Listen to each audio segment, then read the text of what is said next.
I'm Carl Dockstader. I'm here at Celebration of Nations. I'm the host of One Dish, One Mic, and I've been here since sunrise, just checking out all the different things that are happening. I strongly encourage you, if you get a chance, to come to the backyard of the Performing Arts Centre. We're moments away from Cris, who is a cellist, but I don't think that there's an adjective that's strong enough to describe the performance that we're just about to see. So the whole day has been really a fun. And there's just this sense of community and community spirit that even if you're not here for a show specifically, you can come by and just check out all the people hanging out, get the smell of the campfire. We do have a sacred fire followed with traditional medicines being tended to by Brian Kahn, who's actually keeping a traditional Métis encampment. It's something before, and if you're asking yourself what it might have been like 500 years ago, backyard at the Performing Arts Centre and check it out. We also have Freddie Bowering, who is an established community firekeeper, and he's here helping to keep the fire as well. So we have a lot of great events lined up for you this evening. Again, as I mentioned before, we have Chris Derksen and the Chippewa Travelers. They're going to put together an amazing performance. We're going to follow that up with Janet Marie Rogers, who has curated for 3 of the last 5 years poets. And she has put together an all-star line of poets, including best-selling author Alicia Elliott. You might know her from her mandatory book that must be read, A Mind Spread Out on the Ground. So there is a lot of good stuff. And then lastly, we have Amanda Rheaume. And if you haven't had a chance to check them out, then definitely check them out tonight. They're going to put on one heck of a rock show. So I think we're going to start to make our way in. I see a lot of the people. We were going to come outside, but Mother Nature had a different plan for us. So who are we to overrule her ways? We're going to head inside and check out the rest of the performance with everyone else. One thing that makes Celebration of Nations different from any other performance or concert is that sometimes the performers even open the door for you. like established elder Oki. How you doing, Oki? You want to say hi to everybody? Hi, everybody. I'm doing great. Fixing to be. I'm pumping up. All right, good stuff. Used to watch the Rose, the show. Yep. And when she went on, right before she went on stage, she went in the room, looked in the mirror, and go, "Ooh, ooh, ooh, ooh!" You get pumped up. Excellent. Are you the Strongwater singers are performing tonight, right? Yeah. Excellent, Yes. excellent. I got to get changed. All right, you got to get freshened up. That's something that organizer Michelle Elise and Tim Johnson have really strived for, is to make sure that while we're bringing in world-class talent like Amanda Rheaume, like Cris Derksen, like Logan Staats, that there's still a connection to the community that's here. Like Freddie Bowering is from the community. I work here at the Niagara Regional Native Centre during the day, and of course co-host One Dish, One Mic. But the people that are here are the actual people from our real community. There's no sense having an Indigenous event if you're not going to have that sense of reciprocity. You have to have that back and forth exchange going on. You can't just helicopter people in from the far reaches of Turtle Island. It's really important that you have the actual people here. So this is a hotbed of excitement. I mean, you can just see the people coming and going. I mean, there is a lot of action. This is the hot ticket right now. This is the place to be in Niagara. This is, and it's not, it's interesting because this is an Indigenous showcase, but regardless of the fact that it's Indigenous, it's the place to be. These are the best concerts, world-class performers, absolutely everything you're looking for. It's truly a special gathering. So we're gonna go in. And yeah, people are pumped. We haven't really had a chance to gather like this, but we're taking this opportunity right now to go and to make sure that we do what we need to do. We're gonna sneak in ahead of everyone and get a little behind the scenes. This is where the technical magic happens. There's a whole team of people that bring this together. It's really cool to live in a community like Niagara that supports the arts. It's really important to see that St. Catharines. So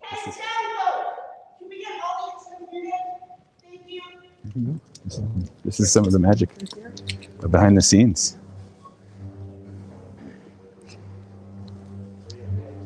It's pretty cool because we're getting to see a little bit of the magic behind the curtain, as they say. So they're just putting finishing touches on. And even though the show was going to be outside and had to be moved inside, you can just see how dynamic this team is and how quickly everybody is able to make this work.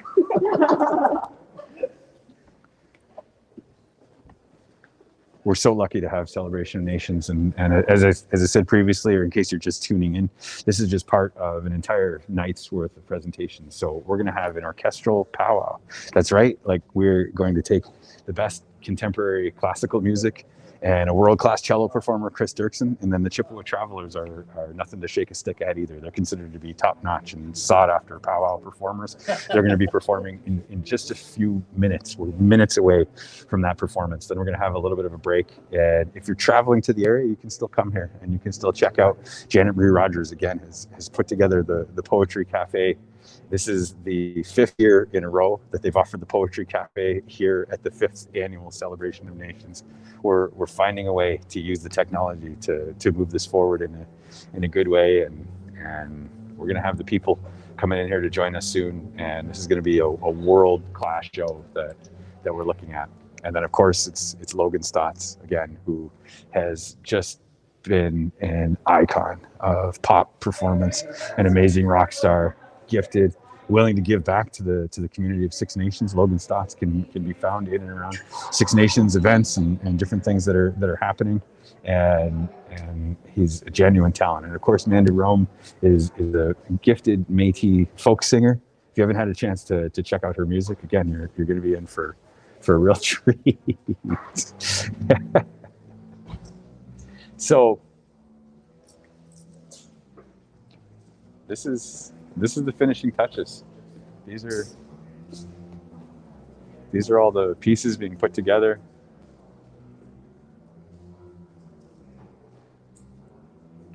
This is what it takes. This is what it takes to put on this performance. When you think about it, all of these artists have been working for their entire life. They've been training for this moment. They've been all the countless rehearsals, or in the case of the Chippewa Travelers, all those hours, summers, years spent on the trail, just honing their craft, and then bringing that together right now, right here in Niagara, right in the heart of One Dish, One Spoon territory. It's pretty cool that I really think that this weekend's theme of wisdom, I think that it really fits. I think that the whole spirit of Celebration of Nations, the idea that Niagara, that ancient gathering place where people would come, that I think it's really fitting that we have all the nations that come together now. We're in the One Dish, One Spoon territory, as they call it. And what that really symbolizes is that it's been known for a long time, even before the settlers came here, that this is an area of great natural gifts, and that we have beautiful resources here. And this is a place now that it's a world-class tourist destination, including St. Catharines and this first-class Performing Arts Centre that we're in today. But even before that, hundreds of years ago, it's a place that's been a traditional hunting ground. It's been a traditional gathering ground. It's great agricultural lands. Many people know that this is one of the stone fruit capitals of the world, really, that you can get first-class peaches and plums and cherries and all those other good fruits all come from this territory. But I think that stems from the tradition, and even from the Indigenous traditions that we have here to share these lands in a good way. And I think the way that Celebration of Nations ties back to that again is that this is a way of involving the community in the arts and giving the arts back to the community. I think there's that real reciprocity that's there. For people that don't know about the One Dish, One Spoon, what that is it's an agreement that says that all of the resources that we have in Niagara are shared as a collective, and that it doesn't matter if Jeff here, who's helping us out by holding the camera today, or if Cris Derksen does it, or if I do it. If I take something from our collective dish, then I have a responsibility to put something back. It's a responsibility that we all share in a good way. And it's something that I think we should be mindful of, that there should always be that give and take, both when it comes to nature and when it comes to our abundant natural resources that we have around us, living so close to 20% of the world's freshwater, or again, whether it comes to the arts and supporting artists and coming to festivals like this, and then the more people that come to stuff like this, then the more that the word gets around the artist community, and the more that we can have bigger events and special events. So there are just so many things that are going to come together, and it's amazing to think that we did this. We did this as a community. We did this as a collective. It took a lot of people to make this happen. This has been really, really good work. So there, I want to actually share that I've had the pleasure of interviewing Cris Derksen before on my radio show there, One Dish One Mic. So we got a tip that there was an artist, Cris Derksen, that had come to Niagara before. And so this is the second time in the past few years that Cris Derksen has actually been to Niagara. So we got a tip that we were going to interview this cello artist, and my co-host Sean and I were kind of looking at each other like, okay, a cello, like we get it. Classical music is tricky, and again, it takes years and years and years of learning. But we were still like, okay, an Indigenous cello artist, like I don't really know what this is all about.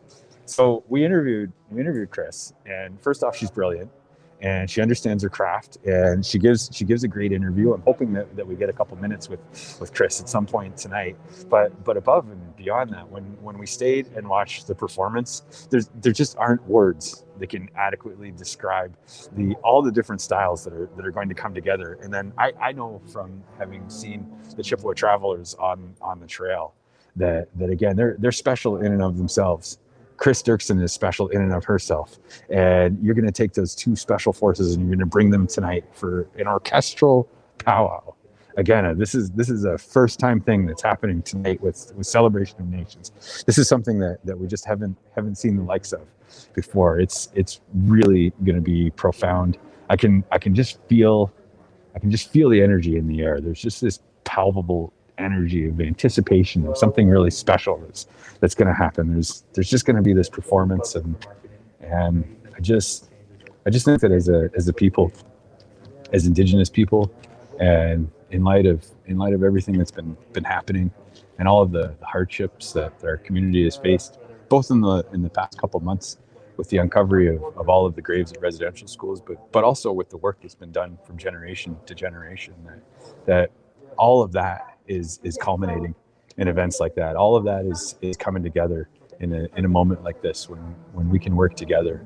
When I think about, again, not just the one dish, one spoon, but when I think about the two row wampum and some of the other agreements that this territory is framed around, and when I think about those partnerships, I think I like to visualize that there were some French soldiers and some French missionaries and some English soldiers and some English missionaries, and they were wandering around this territory, and they were asking themselves, how do I get along here?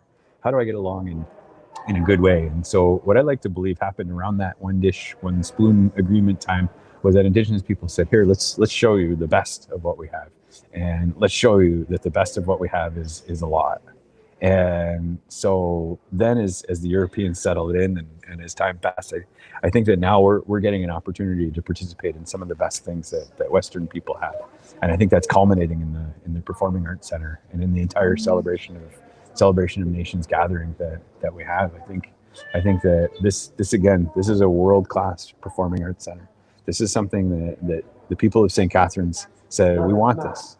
We value the arts. We want to live in a community with arts and culture. And honestly, through COVID time, I can imagine that it must be so difficult to stick to that conviction and to keep it going in a good way. But that's exactly what the people of St. Catharines did. They're still supporting this, as you can see by the lineup in the hallway and by all of the people coming to get this. This is what people are clamoring for. This is what people need is in this sense of togetherness. And so for me, I think about how that's a good reflection of the two row wampum. The two row wampum is at its best when you have the Western people coming along and doing what they do so well, and then you have the best and the brightest Indigenous people coming and traveling those paths together and being linked together for this important performance tonight. There's just so much good that had to happen before we got to this moment right now. And there's just so much work that came together. And this is just the beginning. This is just the beginning. I'm so excited to say that it's not just the Chris Derksen and the orchestral powwow, though we're moments away from you being able to tune in, and all you have to do is stay right where you are. That's wherever you're watching from. You can just hang tight, and in a couple minutes, your ears and eyes are going to be feasted for quite the treat. And it's in addition to your eyes and ears, I think your heart is going to be nourished, and your heart is going to be full with all of these beautiful arts. But then that's not it. Then we also have a poetry cafe coming up a little bit later. Then we have Amanda Rheaume. We have Logan Staats. There's still so much more that's happening. We can see a little bit behind me. You can see that the orchestra is getting warmed up, and they're just putting the finishing touches in their last little bit. But I don't want to talk too loud because I don't want to throw them off their game here. So, but I'm gonna ask you to hang tight just for a second there, and we're gonna be going live with the show any minute. Thanks for checking us out. I'll be back after the show.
thank you so much for coming. Thank you so much for being flexible. We were supposed to be outside, but Mother Nature had another plan for us. So I don't think anybody wanted to get hit by a microphone flying through the air. So I think we're better off to be in here.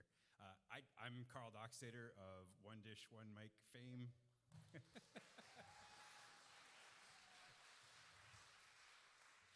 But you're here to hear from Cris Derksen. Cris Derksen is a Cree and Mennonite, both cellist and composer, who is going to join us in just a second and say a few words. She'll be working with the Chippewa Travelers, who you may have heard. Yeah, that's right.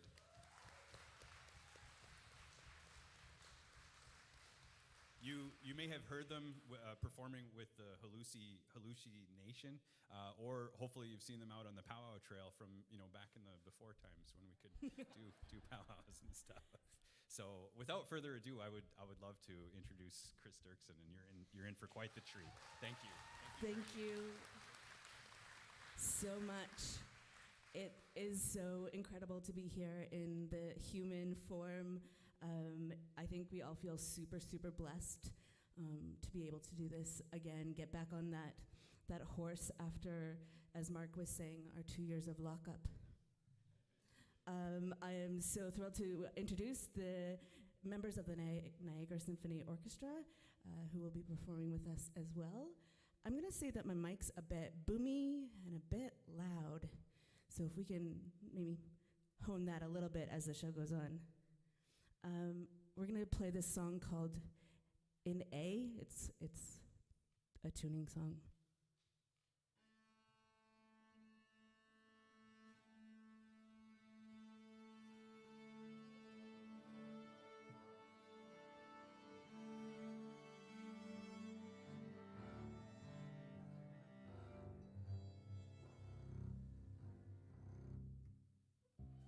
Right? One of my favorite songs. All right, and without further ado, take it away, the Chippewa Travelers, Crow Hop.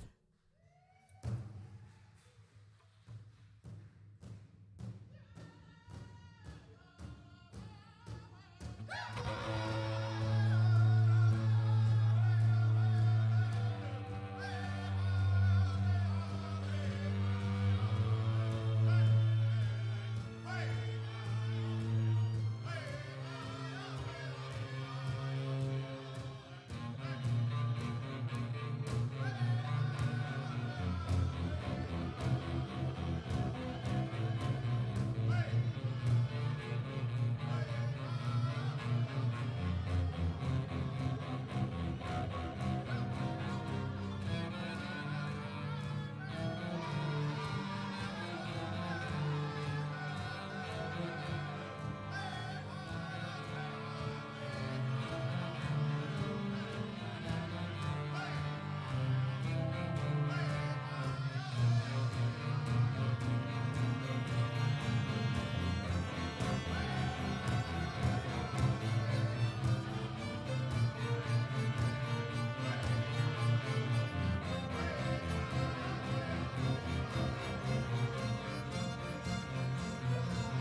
Thank you so much. And our lovely hoop dancer is Nimki Asawamak, the one and only.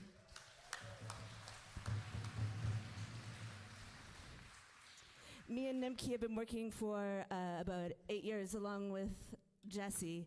It's 6, but the 2 without. Next up, well, Orchestral Powwow came out of the need to write orchestral music that fully included the Indigenous voice and the Indigenous eye. I was reading a lot of arts grants and was reading a lot of grants that were Indigenous influenced, but without an Indigenous leader at the helm. And I was like, well, that's got to change. So here we are. And a lot of the songs, this is a bit technical, a lot of the songs are about in a G minor kind of thing, because that's where the powwow drum kind of sits. But I couldn't make a full album in G minor, so I had to do something in at least one major key.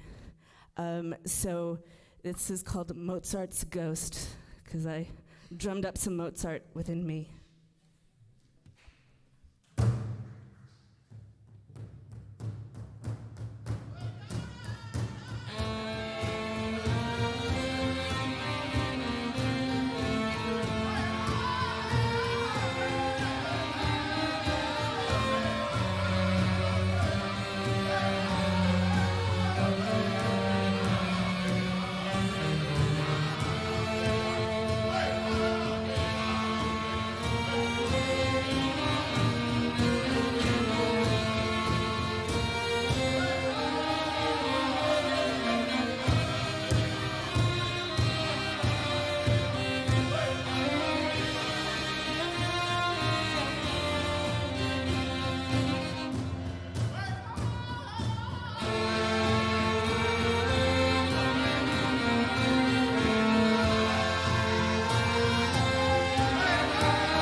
Hey, Mark or Bryden, do you want to come and introduce the group? Go ahead, yeah. Can we grab one of these mics? And Bryden, can you also explain how you do talk about the vocals? Ani, check.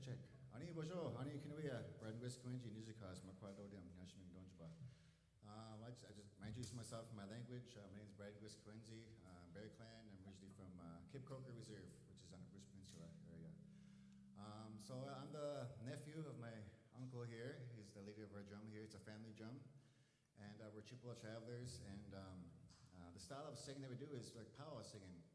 And what you're hearing is when we sing, it's like, it's kind of like if you hear that 40s and 50s song, like back in the 1940s, it goes like, dum dum dum dum dum dum di di di dum dum dum dum dum dum di di di dum wah wah wah wah.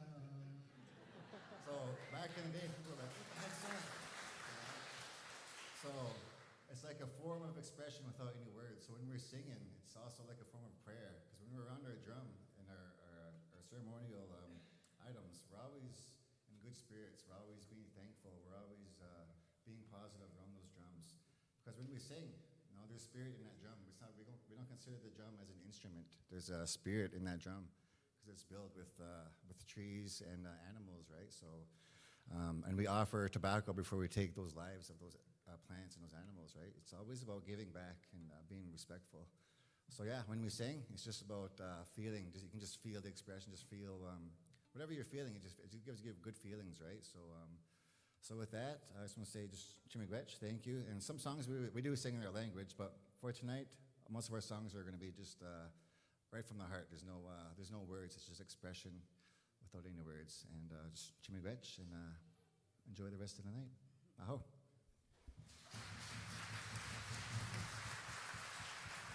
We're going to let the Chippewas do a song on their own with Nim Nim.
forgot to mention that if Nimki does something super exciting and you're super stoked, you're welcome to cheer during the song. We're not at all formal. We definitely love the encouragement. And it's also been so long since we've heard an applause. Okay, so they did a song and now we're going to do a song. I also write a lot of instrumental music for all sorts, and this is a chamber piece called Improv Improve.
Thank you so much. This next one is a trick song, and I also was heavily inspired by Brahms and the Rhapsodies.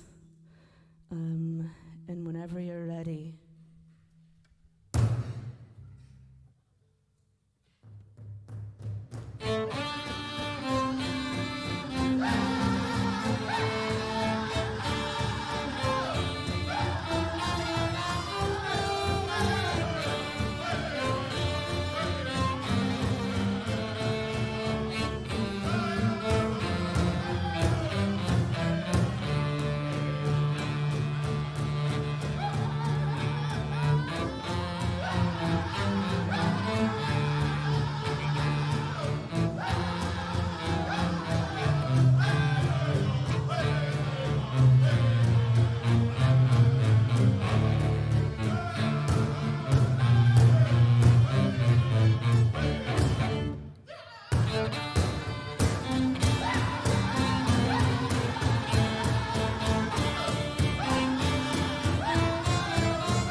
fast with that pickup there.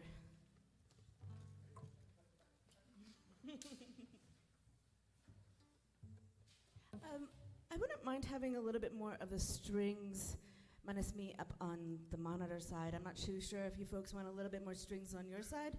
Yeah, we're hearing more strings out there. I think I'm loud enough, so if you can raise these folks up to my level. That sounds bad. These folks are way past my level, but let's bring us up to each other's equal volume. Thank you. You wanna just like pluck some strings over there? Yeah, I can hear them already better. All right, cool. Thank you very much. This next one is also brand new. I wrote it for Chamber Fest over in Ottawa, and my friend Carissa, who's now running it, was talking about circles, and she's like, I want a piece, and there's like so much circular imagery in Indigenous arts, but I first went to like the dream catcher or the medicine wheel, but I didn't want to write something about a trope. It's not a trope, but it's, you know what I mean, it's very used. But I was like thinking about the dream catcher, and I was like, wait a second, I'm Cree. I'm actually Creenanite. I'm half Cree, half Mennonite from Treaty 8 in northern Alberta. I was like, no, that's I can't write about the dream catcher. Like we don't do that.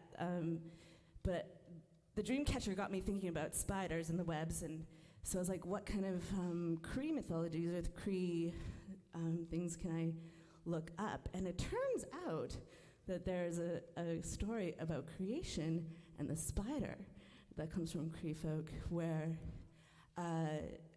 the spider delivered two people down to the earth world from the sky world with its thread. So I thought that was super cool. So this is called Overture to the Spider Being. An overture is like the beginning of a song. So I guess it's a challenge for myself to continue learning about the spider being and continue finishing this piece.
I'm going to invite my wife and my wife Rebecca Benson. Sorry, you all don't know who my wife is yet. And Summer up on the microphones, and we're going to do a song that is very old for me. I wrote it near the beginning of my composing stages, and I wrote it at a time when I was feeling really powerless. And this is going to sound funny now because it was when George W. Bush was in power, and it got a lot worse. And today I turned on the news for 2 seconds, and George was back on the news today because it's 9/11, and I didn't write the song to feel powerless in things that I feel as a human in North America that I have power over, and we have an election coming up, which is like a very important election, I think, all things considered. But I wrote the song when I was feeling powerless, but I wrote it to find strength in my ancestors when I don't have the power and the strength. So I wrote the song to find strength and to ask for help. Also go vote.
Rebecca and Summer.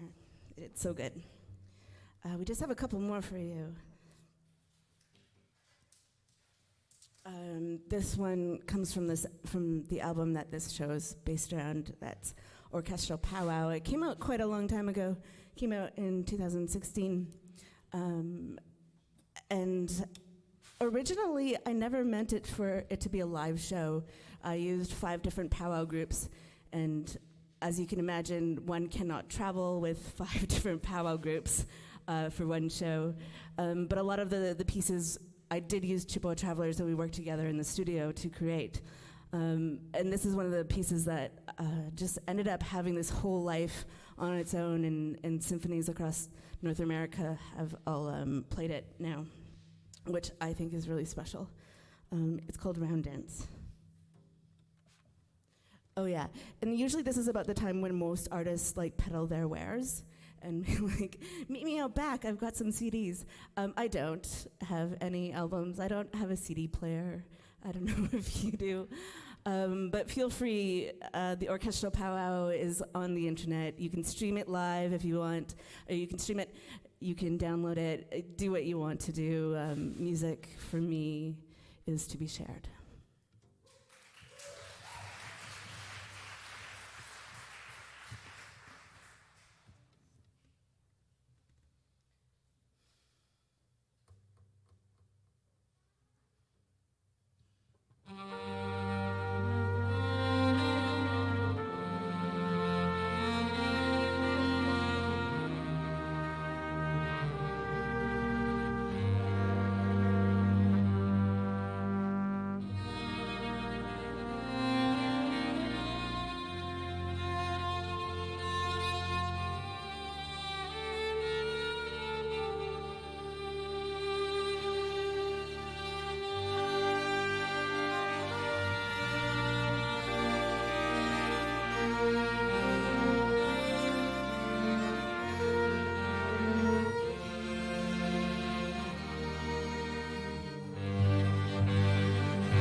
So we're coming to the end of our program, and I need to do several thank yous. First to Annie and Sarah from the First Ontario Performing Arts Centre for inviting us here to the space to perform live for you all. It's such a privilege to have all of these folks. We also need to do a huge shout out to the sound and tech folks who had everything set up for noon outside.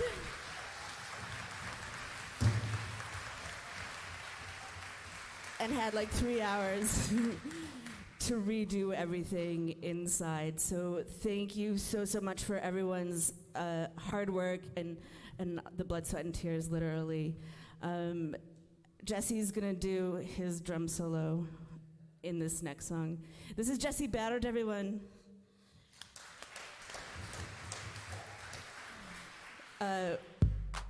We've been working together again for about 8 years.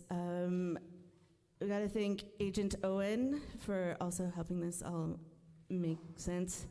Nimki, the Chippewa Travelers.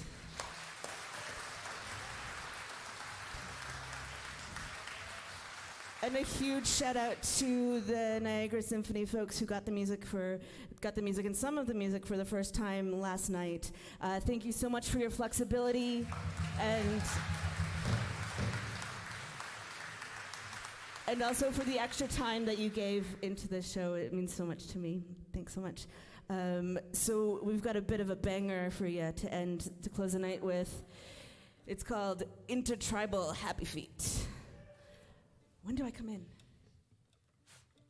Did you write it down? 9 beats after? I think we come in with the push-up. Okay, hopefully I'll remember. Everyone follow me.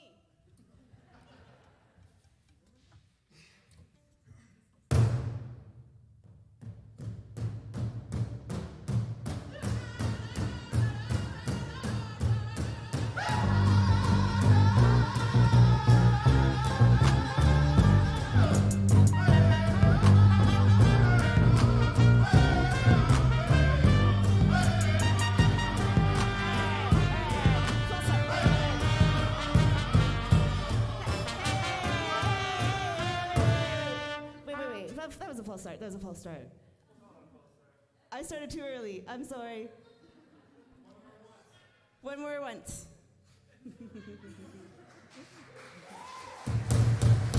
My bad.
Thank you so much, Nick Chippewa Travelers, the Niagara Symphony Orchestra. I'm Cris Derksen. Thank you so much.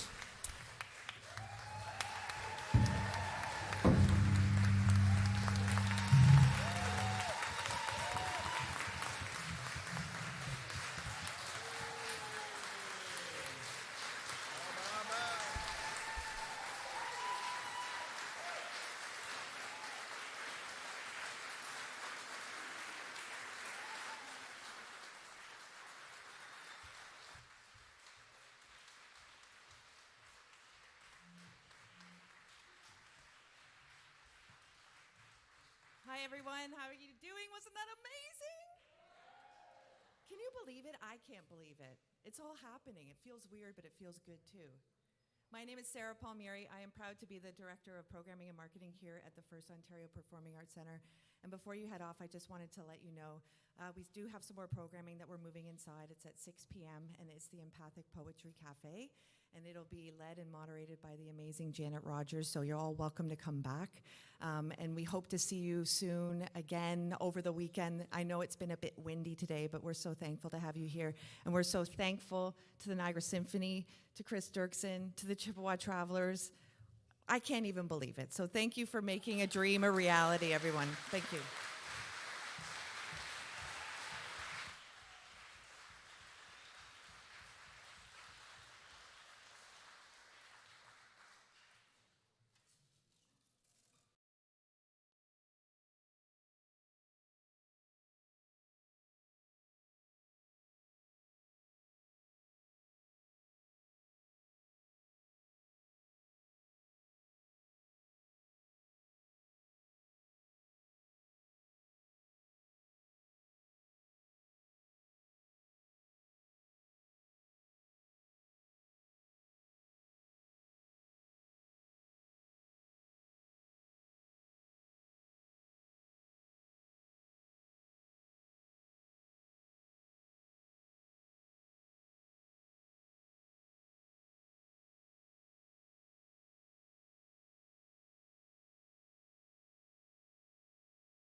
Welcome back, everybody. My soul is just full and nourished, and I can't say enough good things about Cris Derksen. I actually had an opportunity to talk to Cris Derksen and Chippewa Travelers backstage, and they were so thankful to be here, Niagara. Thank you to all of you for tuning in, and thank you to everybody that has come out, even if you're not out right now, but you came out for something. That's what makes this possible. So it's so important, because the artists that are here, the performing artists and the visual artists, and even the culinary artists that made up everybody's corn soup that they had for lunch there, they're all here because they want to be a part of community, and they're here because they love doing stuff, and they love doing stuff for us. So, and that's what you can feel around here, is just the atmosphere of love. And you'll see that there's families catching up, and people talking, and we've got the sacred fire, which is just such an important part of an event like this. This is, I'm sure that many of you have been to festivals, and you've been to different concerts and different things, and it's just a different vibe for those of you that like to hit the trail and like to hit the powwow trail. Then there's nothing like that good firekeeper energy. And I'm just so glad that we can be out here right now, and that we can just smell that wood burning, and all those nice medicines that Freddie and Brian are putting into the fire over there. So I think maybe we'll actually head over there and check out what's happening. So have you ever been anywhere with a sacred fire before, Jeff? I have not. This is my first time. Okay, all right. Cool. So what I was taught, and maybe we'll ask the firekeepers about this, but what I was taught is that when you light that fire, what you're doing is that's a symbol for people to come and to feel welcome. So when you're out and about, if you see that there's another traditional fire somewhere, what that means is you should go to it, and you should have a talk with the firekeepers and get a feel for what they're doing. I love the idea, the meaning behind everything is what I really appreciate about a lot of the traditions. Yeah, no, I appreciate you mentioning that. It's not lost on me that we're sitting like just meters away from an old Iroquois trail, and the idea that that's been traveled for thousands and thousands of years, and now that it's still traveled is pretty neat to me. So I know some of the guys around here are keen to share teachings. I'm not sure if they're shy about the internet, so they're talking to people. If you get a chance to get down here, there's actually going to be a sunrise ceremony tomorrow morning. I was here at the crack of 6 a.m. I raced the sun to get out here, and it was just a special moment with Elder Alan Jameson. He just has a calming effect for those of you that haven't had a chance to meet Alan. If you see his name attached to something, then know that you can come out. And he's just got this calming presence about him, and it's just such a good way to start the day.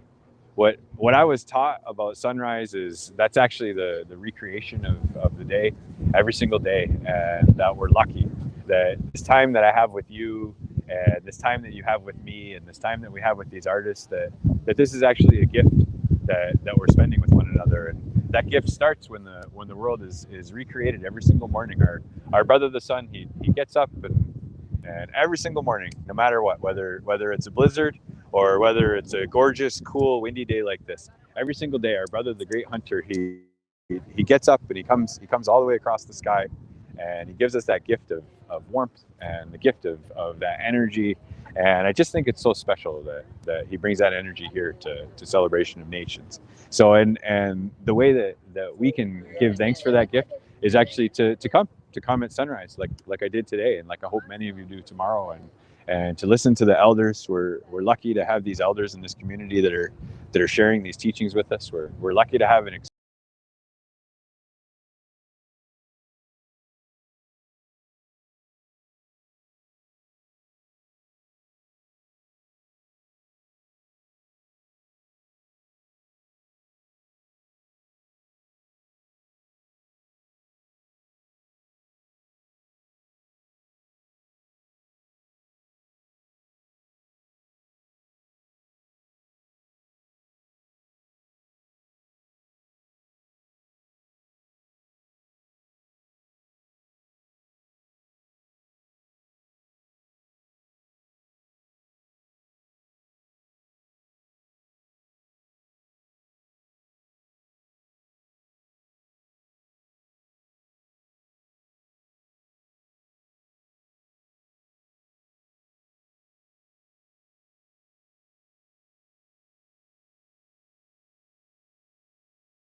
there we're on.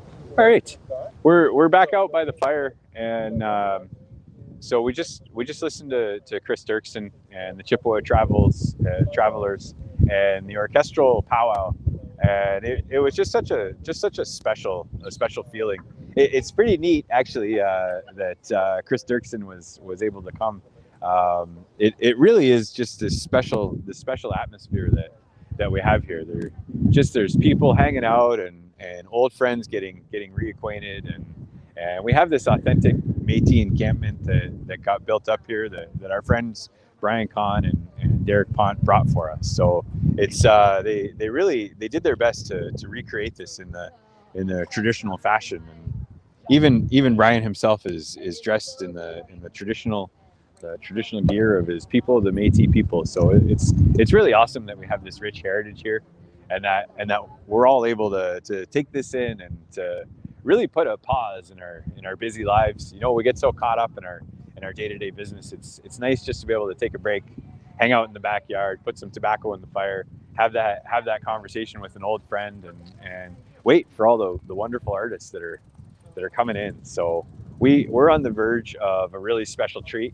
We have Janet Marie Rogers, who has curated 3 of the 5 poetry cafes that we have here at Celebration of Nations. And Janet Marie Rogers is an artist, and she is a gifted orator and a storyteller. She's from Six Nations, though she lived out west for quite a while, and brought that whole left coast artistic scene back with her in the work that she does. She's quite keen on broadcast radio. She actually produced a series called Indians on the Airwaves, and she went all the way back to Radio Free Alcatraz, that time when our people had to take over Alcatraz Island and had to take over the airwaves just to be able to capture the attention of the non-Indigenous folks. And what happened in the 60s and the 70s when that was happening is that honestly people had never even heard of our people. A lot of people thought that Indigenous people were done and that we were extinct. So when we took over those airwaves anyways, when we were the Indians on the airwaves and taking over the pirate radio, we captured the imagination of the non-Indigenous people of Turtle Island. And for a lot of them, they rekindled that idea that we're friends. And I'd like to think that Janet Marie Rogers, by telling that story of that time and then by using that in her gift of poetry, that she's bringing that to us in a good way. So Janet Marie Rogers has put together an all-star lineup of poets. And like I have to admit that before Celebration of Nations, I mean, I had a little bit of an appreciation for the spoken word, and I mean, I grew up with listening to hip hop music and understanding that storytelling. But once you've heard these spoken word artists today, you're really going to get an appreciation for what they have to offer, and particularly with Janet Rogers, somebody who really prides herself on giving back to her community and by having a lot to offer. So we're actually going to get to go inside. We were going to be outside for this presentation in the backyard. If you're headed here now, if you're listening to this on your way in, or if you live close and you're headed in, then we're actually going to be inside the building for this next poetry recital, and it's really going to be something special. And then after that, I think there's still some tickets left to be purchased for Logan Staats and Amanda Rheaume tonight. Amanda Rheaume is a folk singing Métis artist, and then Logan Staats is going to bring down the house. I went and checked out Logan Staats last Saturday. He was singing as part of the Land Back concert in Hamilton with the Hamilton Encampment Support Network, and I gotta tell you that he had people up out of their seats, and he had people cheering and singing along, and it was just a heck of a performance, or a banger, as some people say. It was a really, really good performance. So we've got an ace lineup today. We've got really, really good performers, and there's still a whole nother day to go tomorrow too. So we're going to be back out here at sunrise tomorrow, and then there's all kinds of performances that are set up, and including Gary Parker is going to come at 9 a.m. tomorrow morning, and he's going to do social singing and social dancing, and he's going to share the stories behind our Haudenosaunee water drum and behind the horn rattles and the different teachings that are there. And then we're capping off the day around 4 o'clock, where we're going to do drums across all of Turtle Island.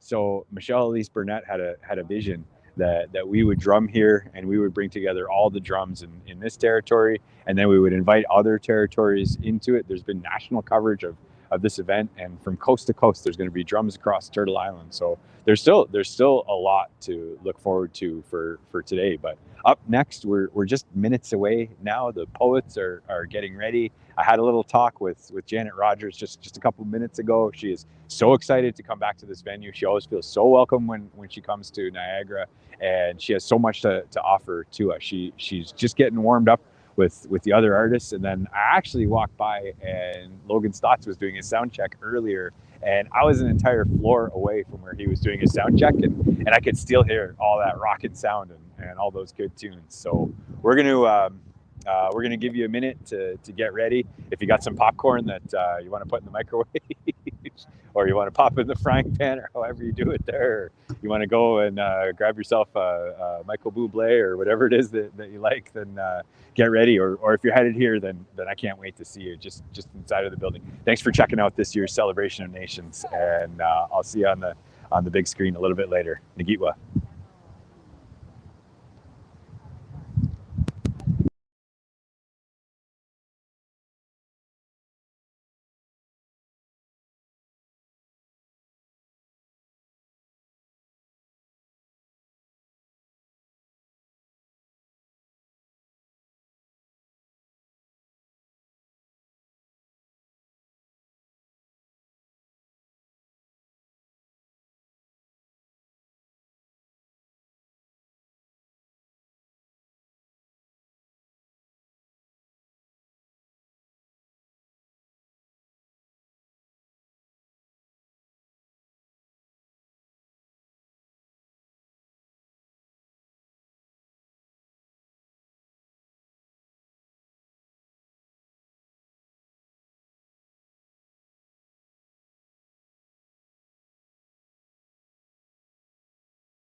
Janet Rogers only. I have nothing to do with this. Wants to hear play that funky music, white boy. Right? I think the lights are down. I think that means that it's time to go. Yeah. All right. Thank you, everybody, for coming and checking out Celebration of Nations. Give yourselves a round of applause. You're a great audience. From up here, you all look beautiful, too. You really do. So my name's Carl Dockstader. I'm the host of the One Dish, One Mic Indigenous radio program. And yeah, thank you. I am very excited to introduce this year's Poetry Café. And Janet Rogers is somebody that has a publishing company, was born in Vancouver, also worked out on the left coast and brought all those gifts back to our territory. But honestly, the measure of Janet Rogers is that she elevates the people around her. And every time I meet Janet, she's working with artists and she's encouraging other people. And she's helped us. She comes on One Dish, One Mic with like 4 seconds notice all the time. So thank you for that. And I'm so honored to turn the microphone over to her. You are in for a wonderful, wonderful night of poetry. So sit back, relax, smoke them if you got them, and enjoy a good poetry cafe. Thank you, Janet Rogers.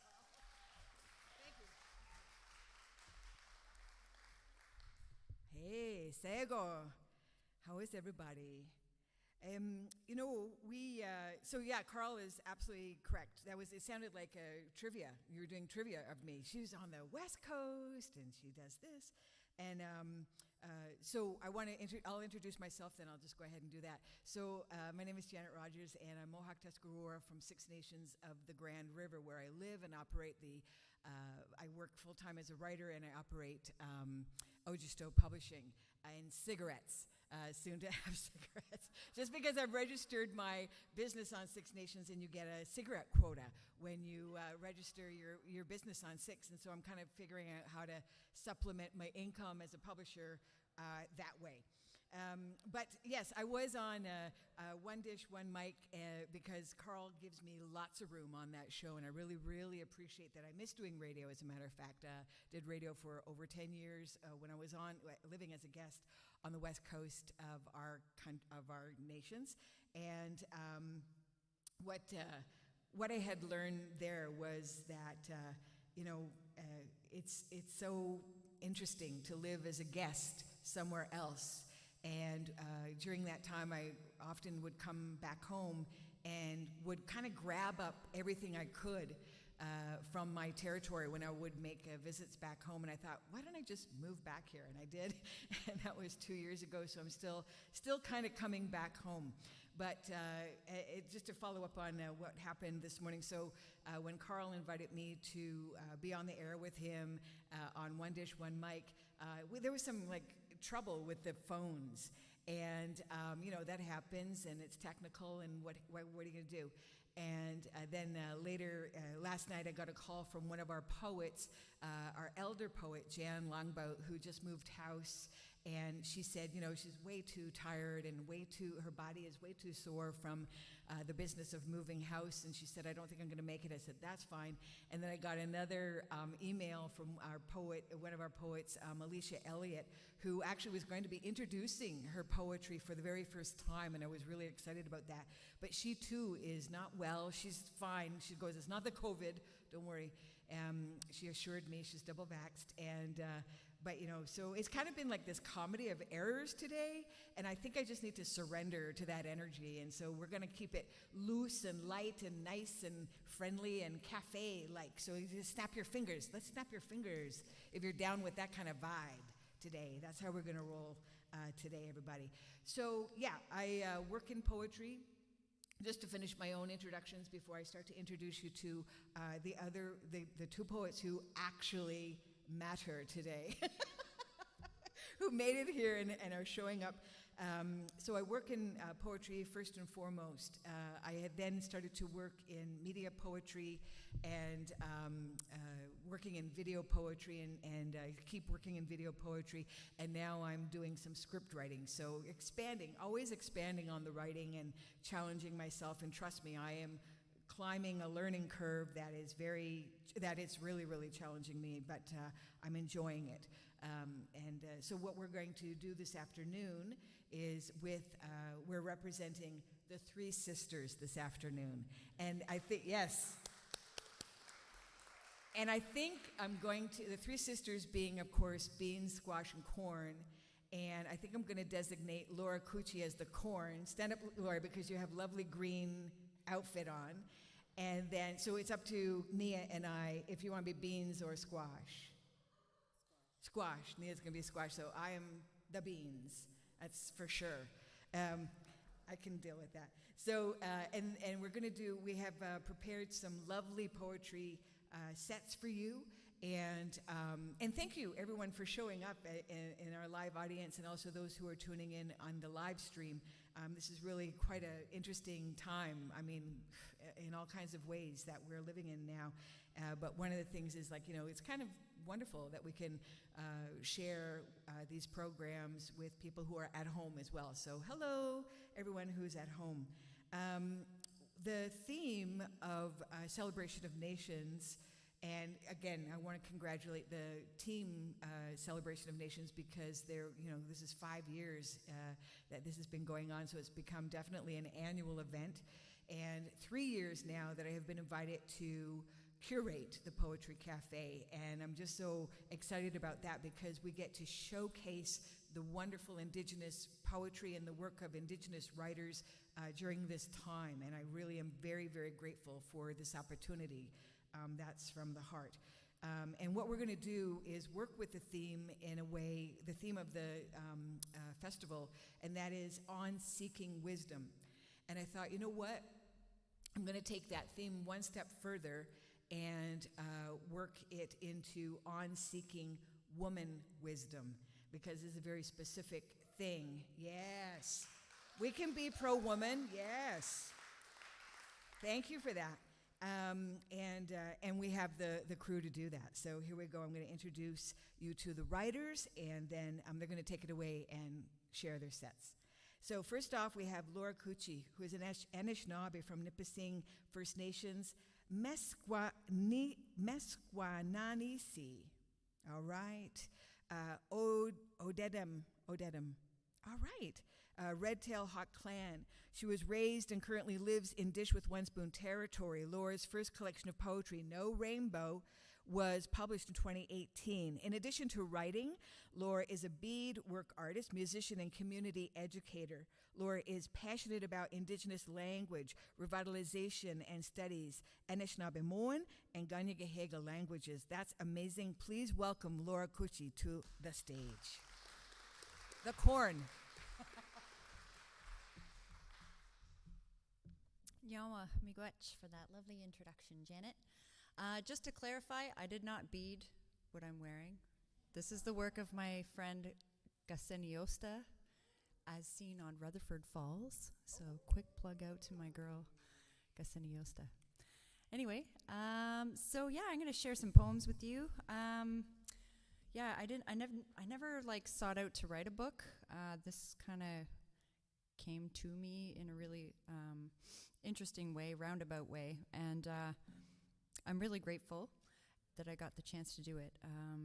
I learned a lot in the process, and I'm just going to share a few things from this book, and then also I have something else that I've written more recently that I'll share with you. So I'm going to start with this first one. I wrote it up north. Everything has a story. The birds, the plants, the trees, all the animals, streams, and brooks. Rivers, lakes, mountains, oceans. Every rock, solid gray, blood spilled red or glittering. I ache to hear their songs. I want to know your stories, The lines, the curves, the freckles, all the scars, bruises, and marks. Bones, flesh, and hair. Tears. Everything that mattered and didn't. Blood spilled red or glittering. Sing to me, I'm listening. Ew.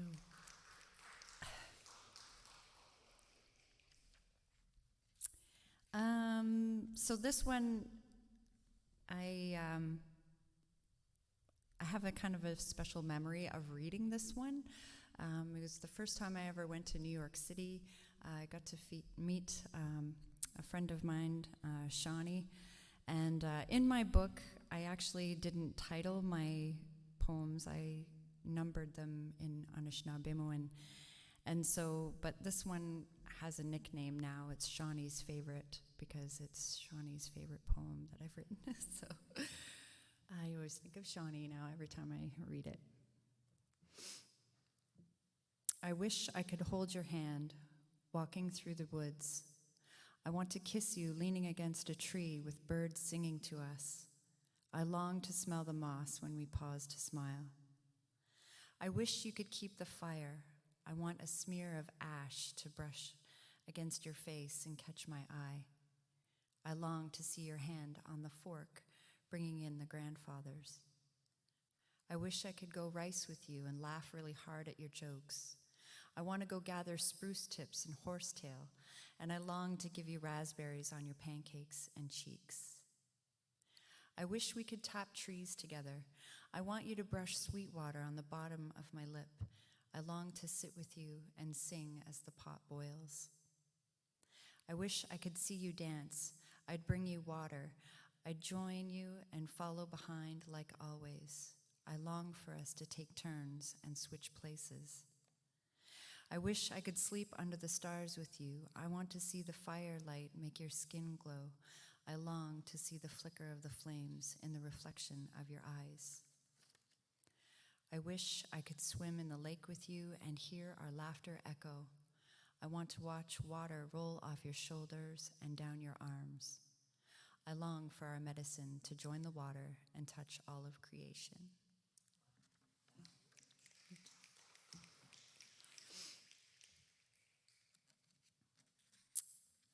Let's see. So it's cicada season. They've been loud. They're out in a force to be reckoned with. Holy smokes. I heard that there were like more of them this year than ever before. I don't know too much about that, but anyway, I did write this when I heard a cicada, and I just kind of got thinking. A cicada shrills beside me, enraged with 17 years of pent-up love. I will never end up like her. Hiding underground, comfortable in darkness, claiming safety where there's no light. Damp, cold silence, finally coming up to the air to see how beautiful the sky could be, to climb trees and spread her wings and look for her love and sing it into being, to call for her lover only to retreat and find a dark place to hide, shed her skin, run away. Thanks. So I do beadwork when I'm not doing a million other things. But one of the things that has gotten me through the past year has been knitting, but also a little bit of beading. So yeah, I just wanted to read this one today, sort of in acknowledgement of one of my favorite things to do and one of my artistic teachers. I see a beautiful medallion in my mind's eye. Its colors are vibrant and cascade toward the center. I gather myself, my needle and thread. I select my beads with deep care. I pause and relish in the contemplation. I wasn't chosen so carefully. I was plucked from a moment that ran away too fast, an assumption that loving me was easy. I didn't choose to love so deep. So I snapped up my own heated moment, and I can choose my beads wisely. Thank you. All right, so here's something I have new for you.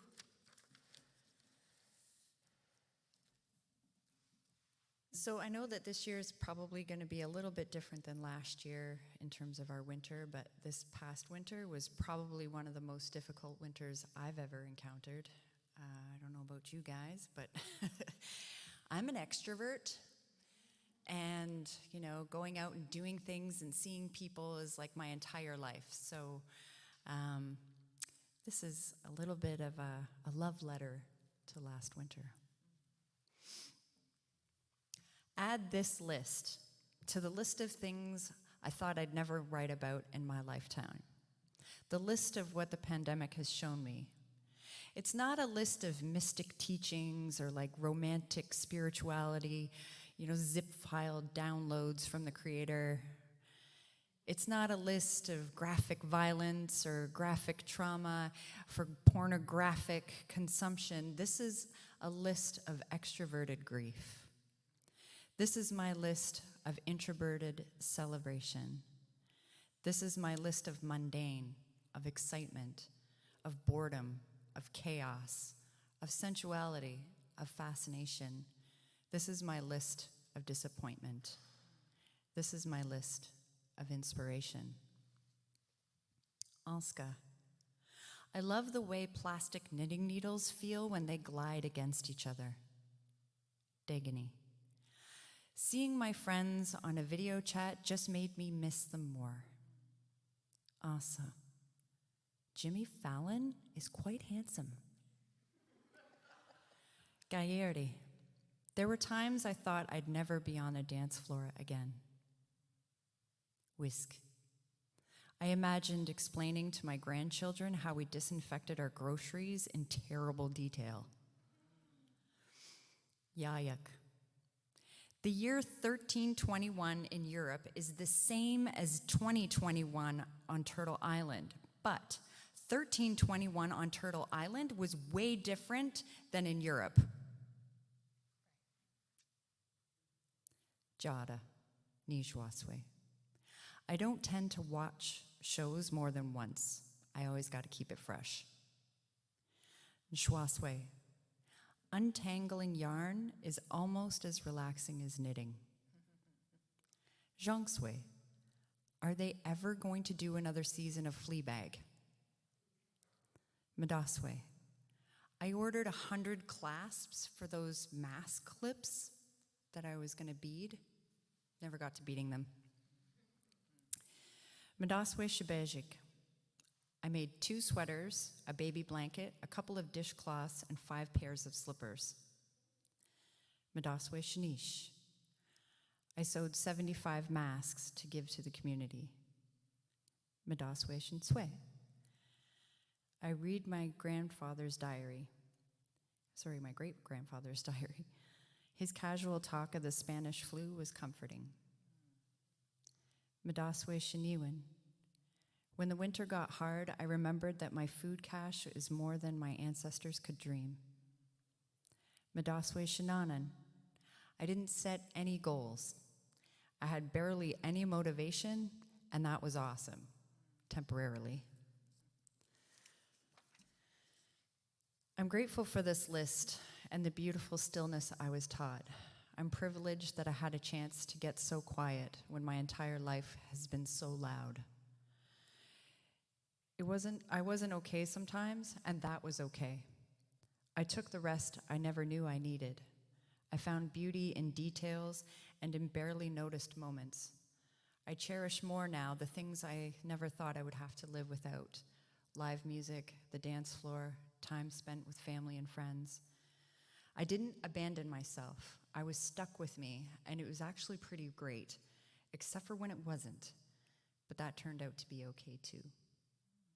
Nyawa miigwech.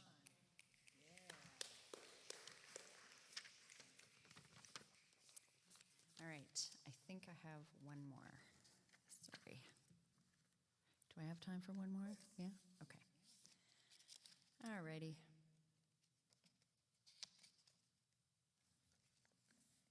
Here's an old standby.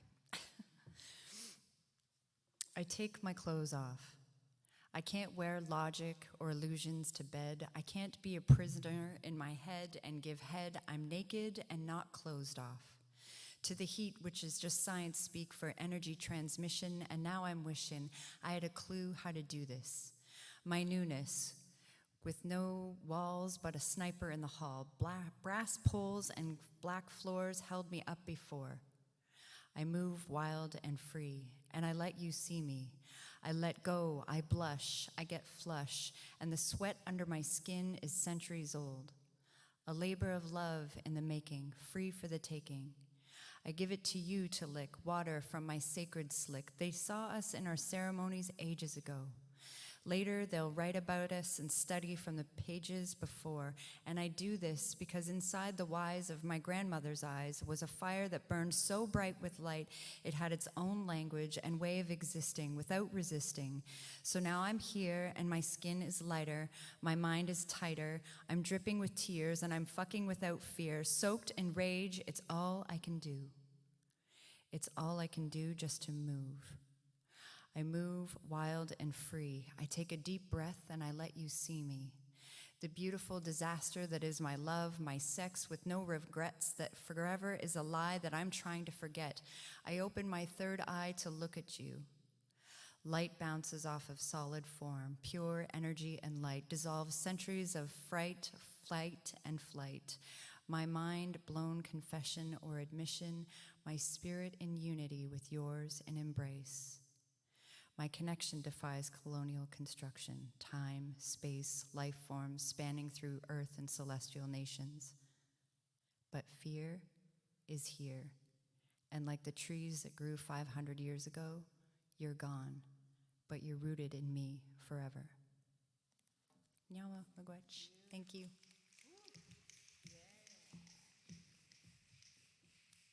Wow. Beautiful work. Where can we get that book?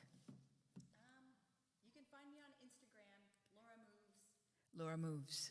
Send me a DM and I'll hook you up. All right. Thank you very much. Yeah, it's so lovely. I don't know how many people were here for the Cris, Derksen, Chippewa Travelers, and Symphony concert, but they left this beautiful energy here on this stage, and we're doing our best to live up to that beautiful energy and kind of like move it around and work with it a little bit. And yeah, I'm really, really grateful for that.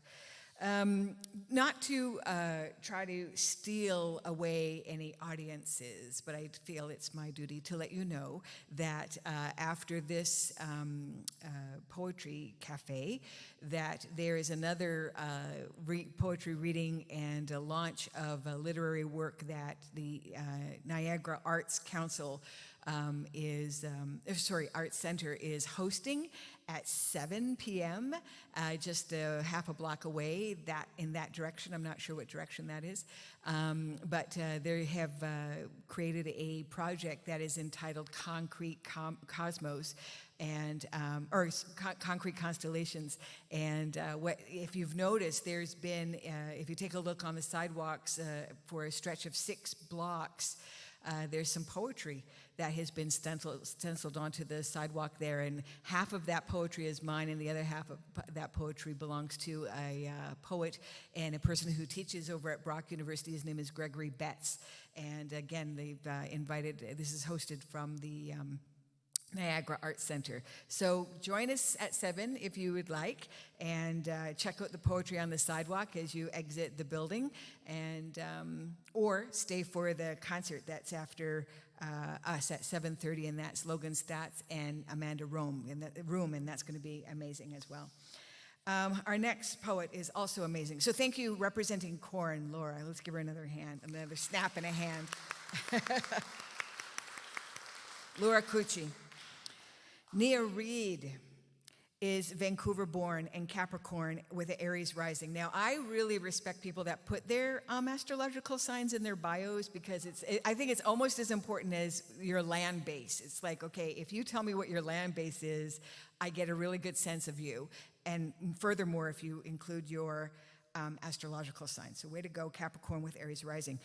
Nea Read is a collaborative stargazer, an impractical idealist, an artist of protean character. And previously incarnations include sculptor, director, producer, storyteller, and poet. Read's work within the city of Hamilton has notably impacted the lives of many budding youth poet voices by providing a local platform upon which they may share their stories and ideas, and also have the opportunity to be mentored by some of the country's most gifted and well-established poets. Presently, Nea is in the process of creating transmutation. Tell us all about it, girlfriend. Please welcome, representing Squash, Nea Read.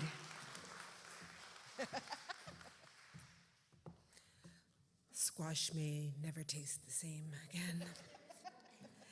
again. So my full name is Tianao Lavinia Finao Maiva Miranda Lily Nea Read, but I go by Nea Read, and as the name suggests, I am a mixed-race identity. I am part Fijian, part Scottish, and I'm going to teach you a little bit of Fijian today. So, can everybody say Vai Mama?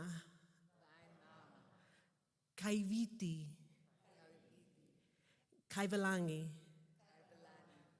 So, my mother, there's another way of saying that very abbreviated, but like so many words, it can also be used derogatory, and the word is kailoma. Now, my mother used to say that kailoma meant to be the ocean between two islands. I love that. And I think with so many people with mixed race identities, particularly with all the other influences that we have, having an idea of being the ocean flowing between islands just allows me to breathe a little more free. It also reminds me of the courage that my mother and her mother and so on, the courage that it took to pass on traditions and pass on language. And I'm so grateful for that my mother gave me older siblings who could continue to give me language and finish the work that she couldn't. And I've created a little set here thinking about courage. And my thought in this was that the opposite of courage is not cowardiceness. The opposite of courage is conformity. And there are multiple ways that we are influenced to conform. So I'm going to take you to some dark places, but I promise not to leave you there. Sometimes her ribs hurt at night. She separates self from events like nightmares that interrupt sleep, a fan of the fantastical. This eluded dream begins with a blessing that is bestowed upon her, ignited by a man she barely knows, where young ideas on love and relationships are tragically hopeful and idealistic, boom, into reality. Where resentment bites down on bitter seeds of stolen youth, seeds that burn roots and grow into trees, trees that thrash about when stirred by the subtlest of winds. Winds. She is a subtle wind. She is a subtle wind turned hurricane as surface air spirals in and counterclockwise, repeating a sound and image of the past.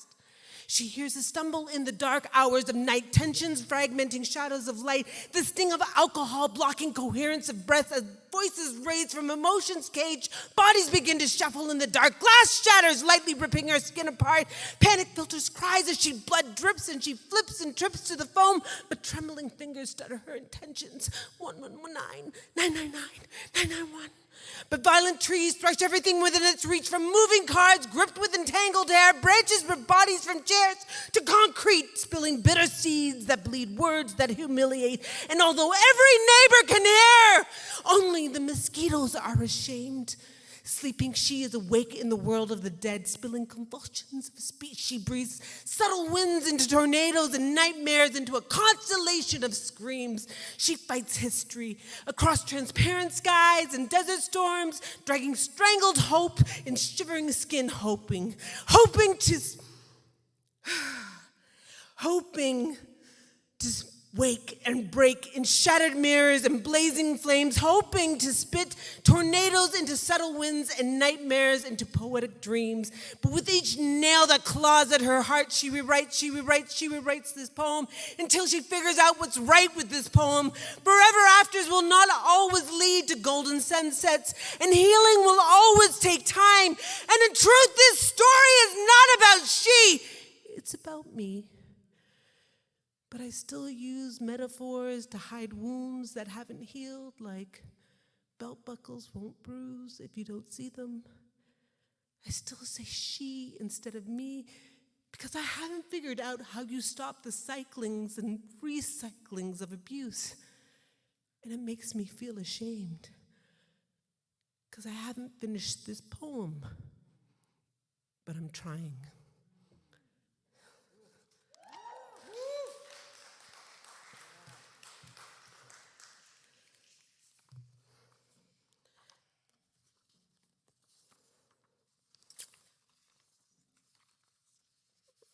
One moment. Catch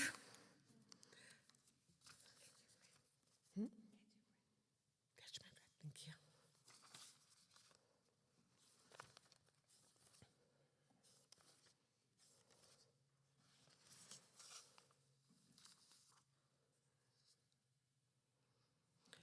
I remember hating my hair that day.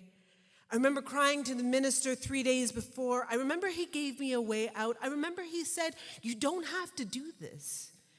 I remember making the paper for the invitations. I remember the guest list and obligations. I remember sitting in the sink crying. I remember crystal bowls filled with ribbon and fruit. I remember sewing jewels into the overlays. I remember white silk skinned in lace. I remember feeling hungry and numb. I remember feeling like I didn't have a choice. I remember hanging upside down to tape up my breasts. I remember not caring if I was late. I remember not wanting the same last name. I remember having a migraine. I remember it was July and there were too many bodies waiting for too long. I remember the stick and stench of sweating books in a church. I remember the bouquets of flowers. I remember how I closed my eyes as I walked down the aisle. I remember kissing my mother like an apology. I remember the violinist played Pachelbel. I remember a child yelled "fuck off" in the church. I remember it was my child who yelled "fuck off" in the church.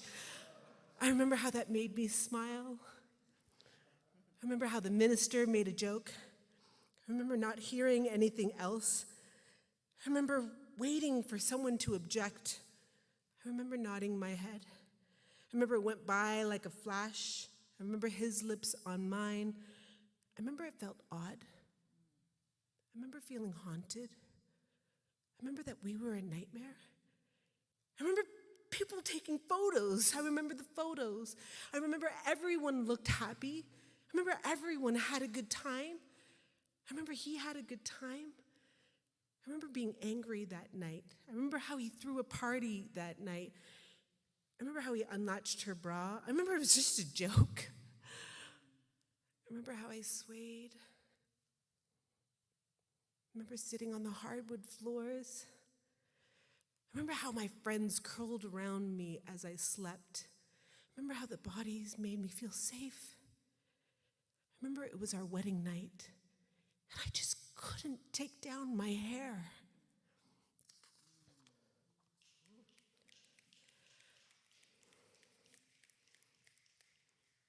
I want to map my 6-year-old self, excavate each treasure as her own, tell her she is not boy covered in mud, speaking in pebble, but the earth and the universe and the maker of orbiting moons.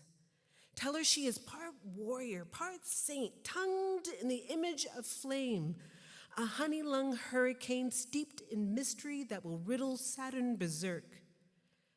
I want to tell her she is pounding fists of fury, coconut oiled in mystical rebellion. I want to tell her to give the horizon a black eye if it tells her she is anything other than awesome. I want to tell her to imagine that behind a swell of gray is the incorruptible beauty of a saffron ruby sun steadily lighting up the vast and inky night. I want to tell her this is you, a blaze of holy fire, born to kiss the moon and give birth to stars and fill the world with dreams.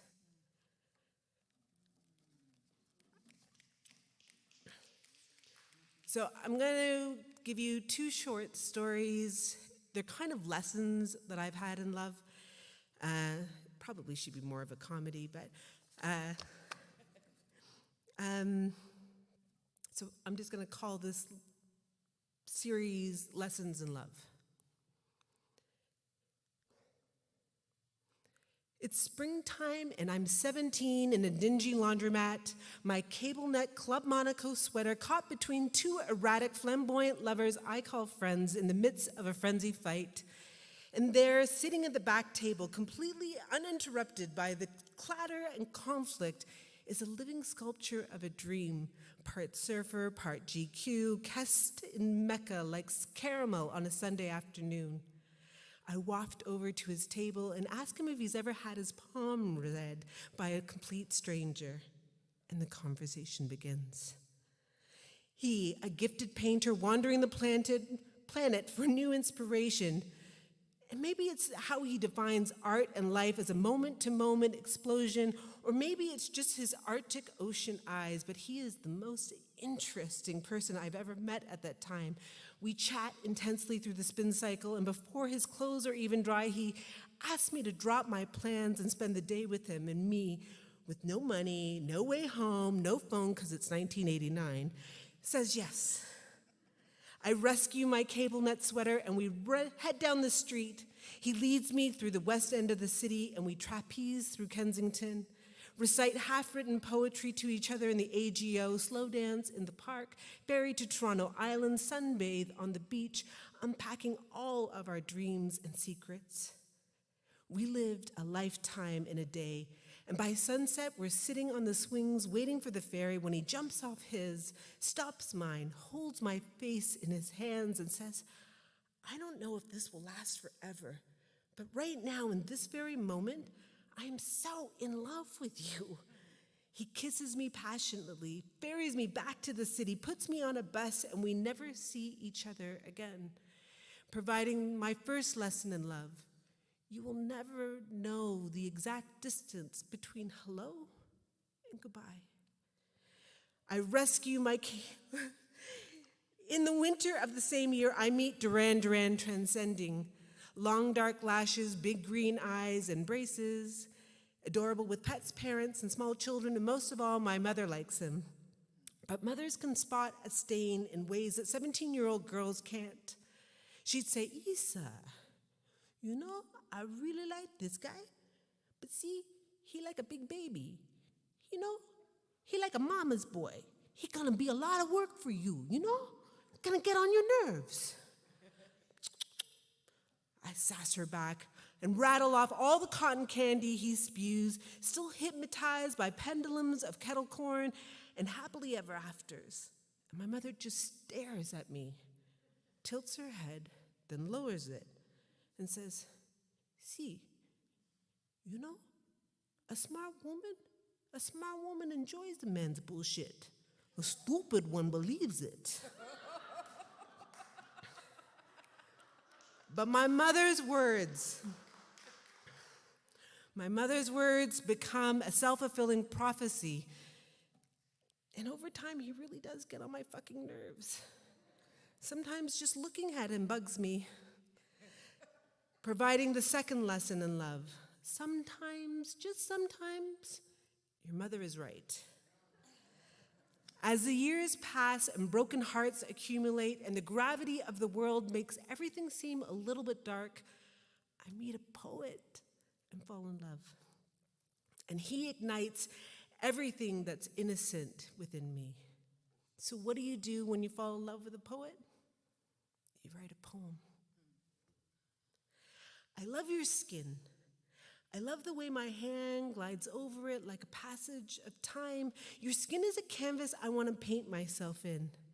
Because if we were still kids, we'd be like best friends. And it'd be cool if I fell in love with you just because. Just because there's something about you that feels like the sky just bent down and kissed me. Like in an alternate universe, rivers are chasing streams, looking for grass to sway and smile at the moon. I feel like I've been crushing on you for 1,000 years. And it sounds crazy, right? Because there's no actual way to prove any truth to this statement, but when you hold my hand, it feels like home. Like warm summer nights misted with ocean and cradled in palm breeze, I feel safe. Sensing tremors of bass contained in your skin as you breathe, I feel music. Come closer. Because if I could paint myself in your skin, we'd still be kids, and you'd be the first boy I'd want to kiss. Although being kids, the fear of making the relationship weird, we probably never would have kissed. You'd still be the first boy that made me feel something. And I'd go home and totally practice make-out moves on my pillow as if cotton sheets could emulate your skin or lips. I'd do it anyways, just so I could pretend that it was your face pressed against mine as I fell asleep, confirming in dreams that little things that leave us breathless make fairy dust linger for lifetimes. And if feelings create light, and light is a blessing, then I am incandescent and filled with the sun, like innocence erupting night skies with galaxies of saffron stars, sparking the history felt between strangers and stories we never wrote ourselves in. Because if I could paint myself in your skin, we'd still be kids. And see, the cool thing about me and you, if we were still kids, is that we'd be unscarred by relationships of yesterday, and your battle wounds wouldn't make my heart contract. They wouldn't have the ability to confirm that nagging sound in my head that keeps telling me, see, still not good enough. So when you say that you're afraid that maybe something better is on its way, if we were still kids, I'd tell you, you're just being stupid. And then I'd take you swimming and totally swim between your legs and pants you, embracing my role as a forlorn goddess and your foolishness as a genius outcast. I'd have the courage to let things unfold, knowing that I've been painted into your skin, and if I let you go, then I get to be part of the road that leads to you feeling loved, and that's pretty cool. Because if we were still kids, we'd be like best friends. And it'd be cool if I fell in love with you just because. The third lesson in love. Love everyone just because. I have one more? Yes. So my last two poems are kind of a reflection over the last year. But I want to start it off quickly just with a story I discovered. And it's a story my mother told me, but sometimes your mom tells you stories and you're like, yeah, okay, sure. But my entire family, we had so much time together, they're like, Nea, of course, it's written, it's in a book, what are you talking about? And what it is that my mother was the daughter of a Fijian princess, and she married a missionary who was tasked with the job of working with cannibalists and those who sacrifice lives to spirits. And they were traveling through the islands, and they were captured by a tribe. And my mother was to be sacrificed and dropped into a volcano. And her first memory as a 7-year-old is being held by her feet by the chief of this island, about to be dropped in a volcano. And he got a sign and stopped. And I thought, if my mom can be held over the mouth of a volcano, I can get over COVID.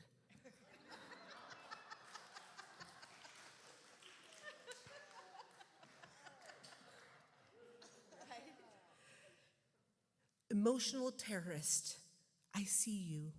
Blinding an army of the injured, you seek carnage for your work, pulling pollen from flower like marrow from bone. You appear, then disappear, leaving upheaval in your wake. You are indifferent.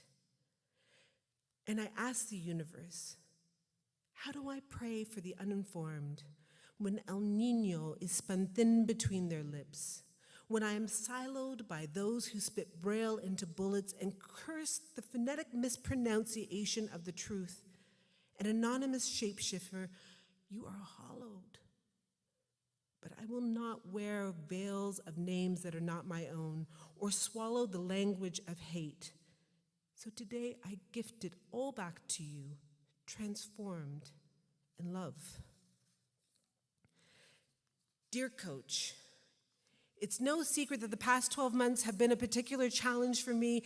I've had pirates and a bevy of public hypocrites preaching unity while spinning barbed wire fables and spells in the dark. And up until yesterday, I found myself still weeping over the loss, over people I trusted, folks I would have called friends and wholeheartedly gave my heart to. Up until yesterday, I felt like a heartbroken fool. But I find myself to be fucking remarkable because here I am, still ready to love, to dream, to create, to give my very best. I find myself even to be miraculous, standing here in the smoke and ash, grateful for all the ways it forced me to grow, grateful for how it unveiled love, rebirthed courage, and gave me back my presence. I am grateful to be me, to be the kind of person who consistently unfolds forgiveness while exhaling goodbyes with grace. I am grateful for every ounce of the human experience, for fierce friends, an unshakable family. I'm grateful to have a daughter, to be a mother, and all the ways this being illuminates lights. I'm grateful for communities who, against the odds, fearlessly place all bets on you.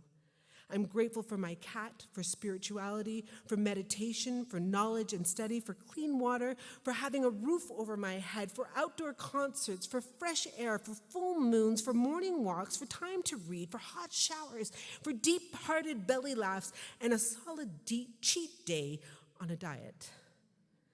I'm grateful for all the magic within me and the ability to see my own reflection in night skies filled with lightning. You know, Coach, sometimes you just don't know how blessed you are until things get messy. And who knew I'd be grateful for the mess, knowing that I am solidly blessed.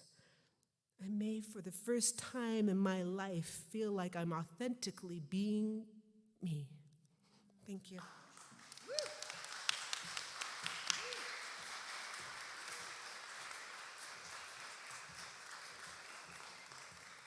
Wow.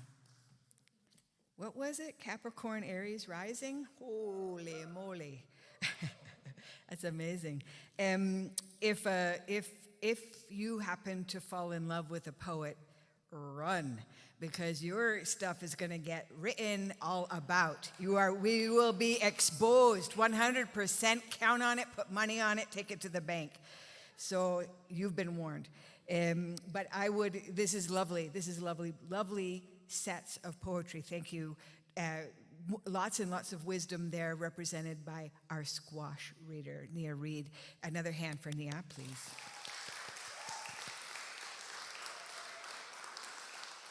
And I mean, without a doubt, if you are hung over an open volcano by your ankle, yes, you then are officially badass.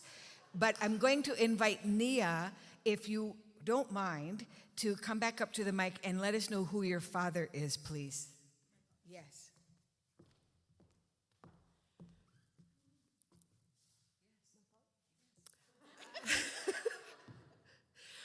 My father is Martin Read.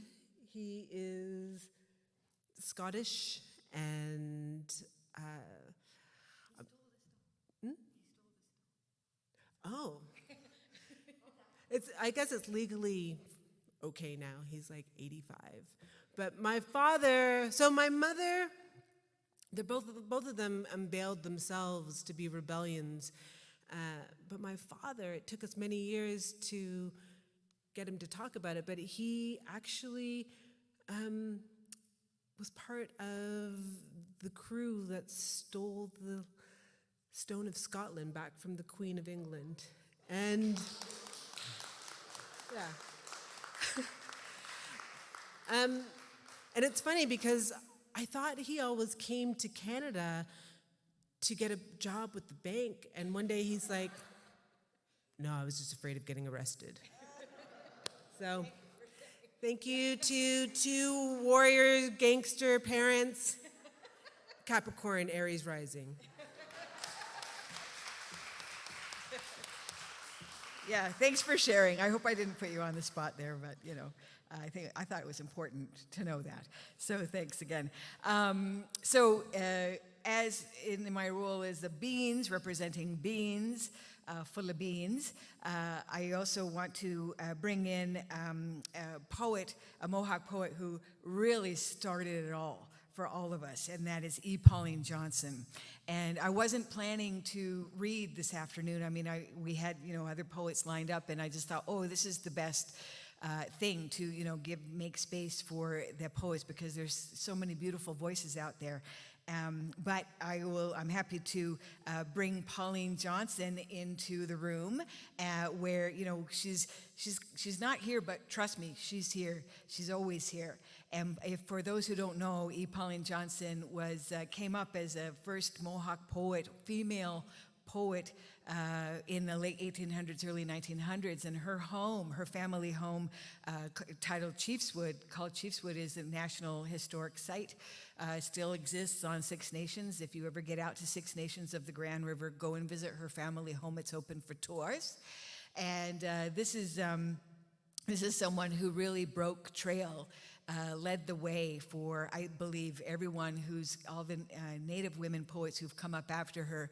And she was doing a thing. She just decided to start doing a thing with her poetry, and that was reciting it not off the page, but reciting it in a theatrical manner.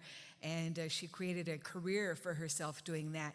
And if this woman ain't wise and brave, I don't know who is, because she crossed our territories, the span of our territories, 19 different times. And she made 3 trips to Europe, to the UK, where she got published. So I just kind of wanted to bring her into the room and share some of her poems, and I'll share a couple of my pieces as well.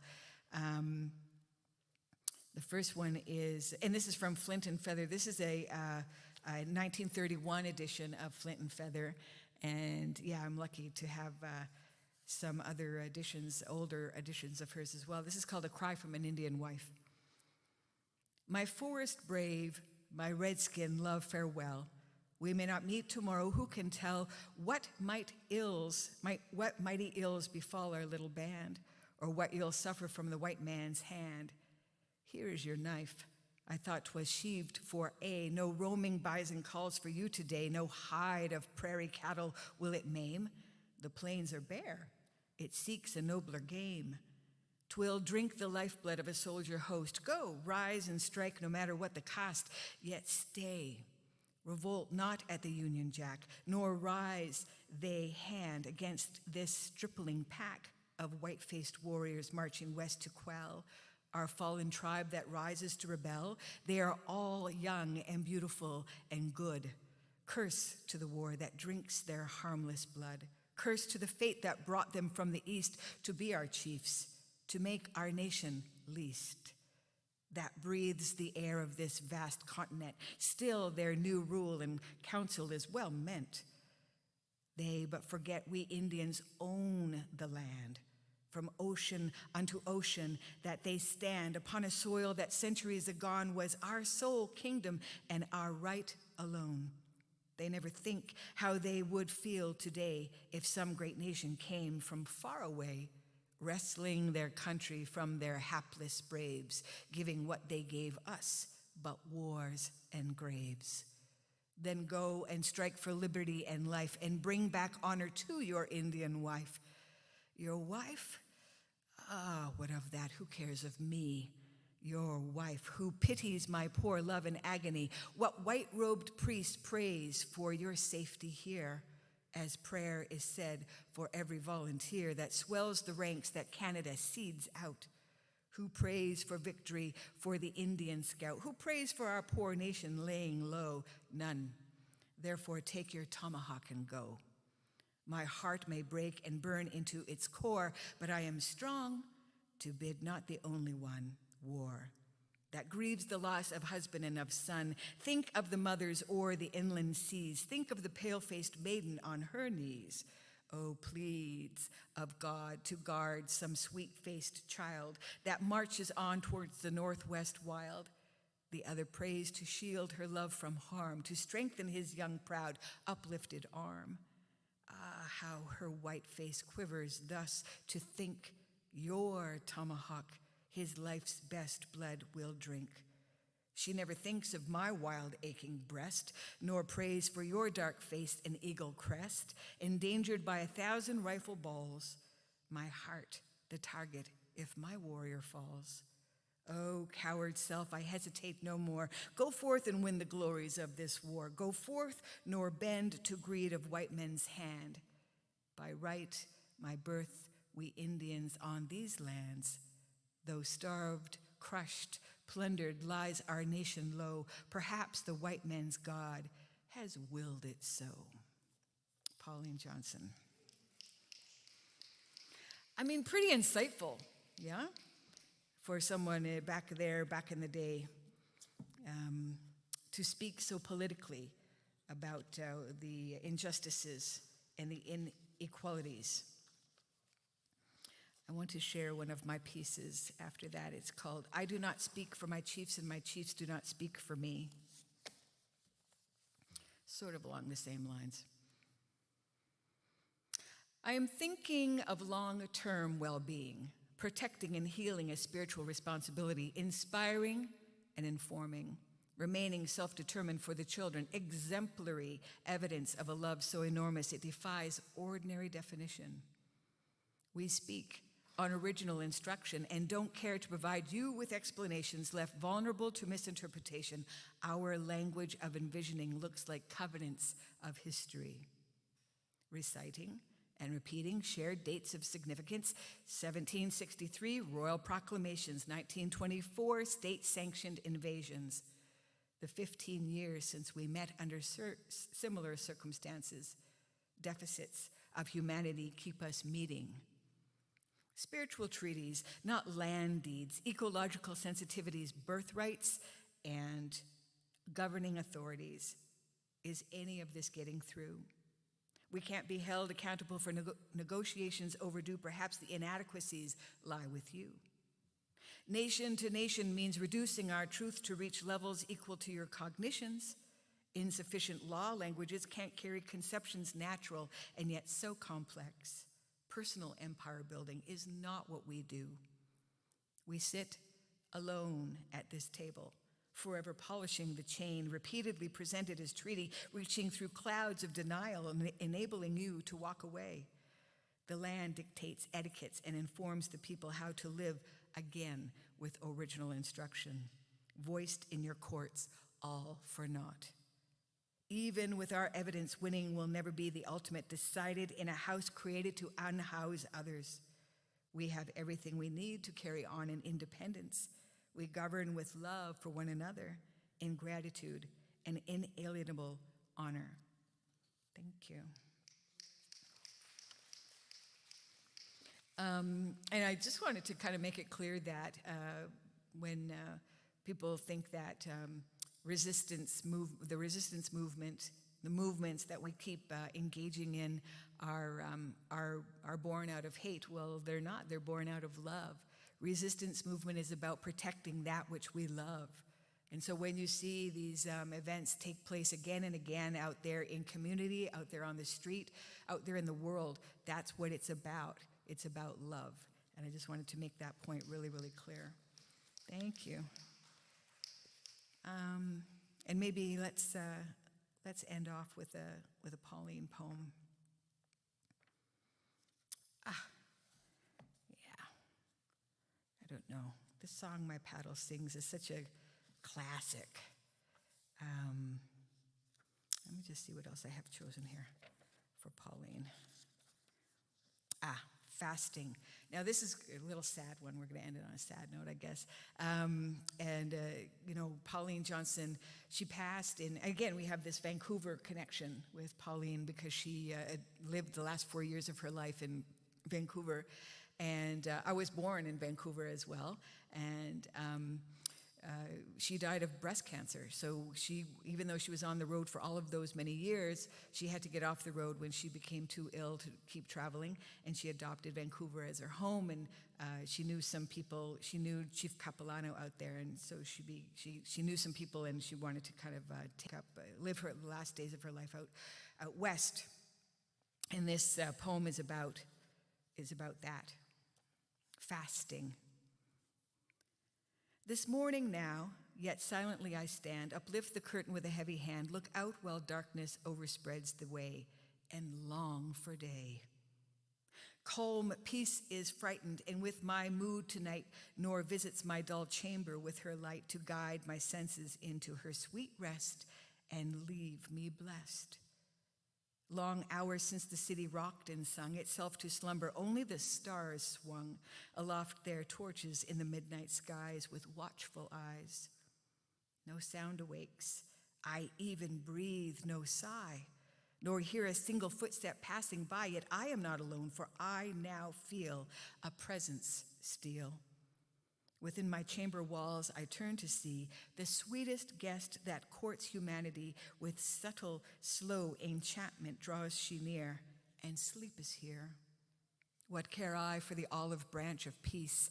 Kind sleep will bring a thrice distilled release, nepothenes that alone her mystic hand can understand.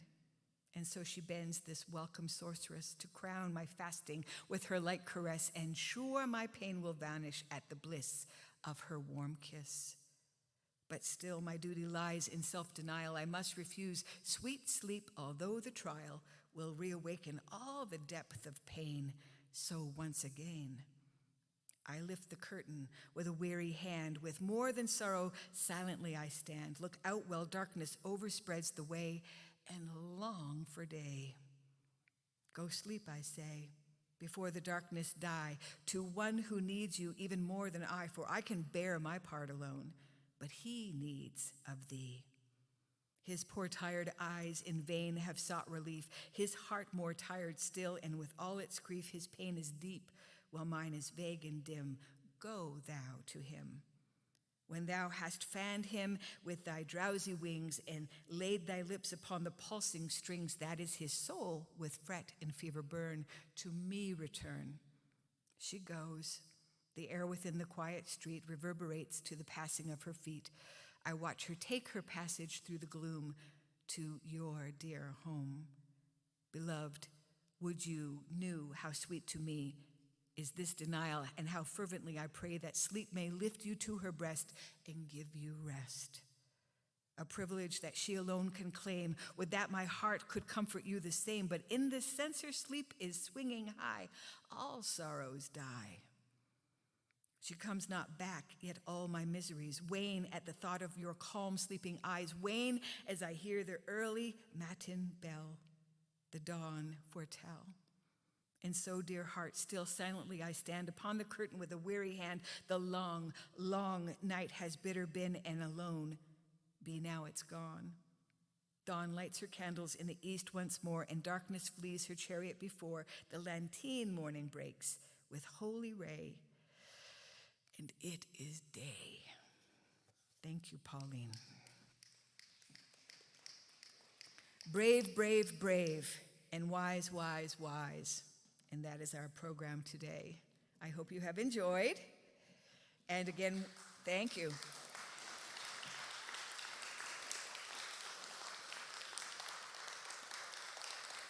Thank you. So I'm just going to ask the poets here if we could all stand together, and you can see how beautiful we all are.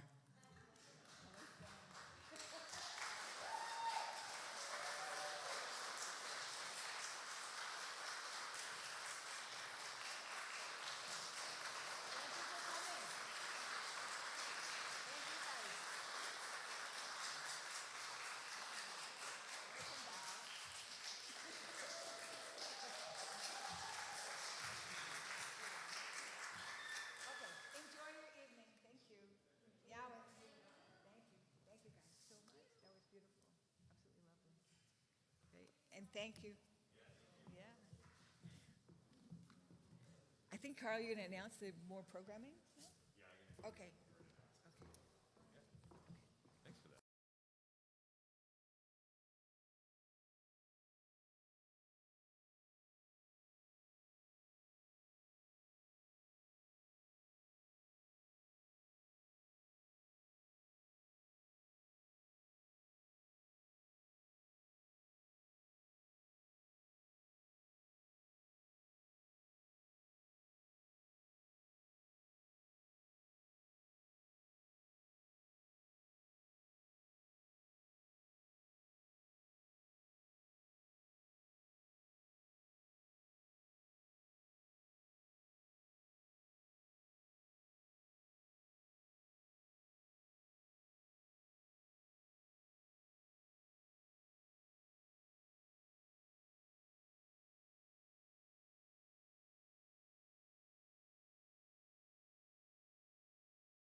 Thank you very much.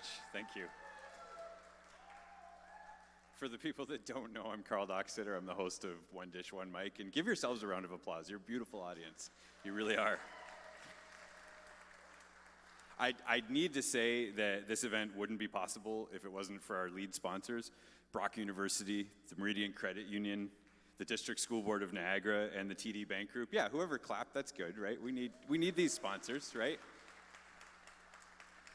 We also have Niagara College, the Niagara Catholic District School Board, Gales Gas, Freedom Mobile, Dr. Shimzu Foundation as sponsors. We have our community partners, the Niagara Regional Native Center, love those guys. The Fort Erie Native Friendship Center, they're pretty ace over there too. That's a good, yeah, they do good work. The Niagara Regional Métis Council, the Niagara Chapter of Native Women, One Dish, One Mic, the St. Catharines Library, the Welland Historical Museum, the Niagara Falls History Museum, Grandmother's Voice, and 101 Daywagons Living Hearts Legacy have helped make this possible. We also have to thank the government. The Canada Council for the Arts contributed to this event, the Department of Canadian Heritage, the Niagara Region's Investment in Culture Program, and the City of St. Catharines. So put your hands together for these sponsors. These are really, really important.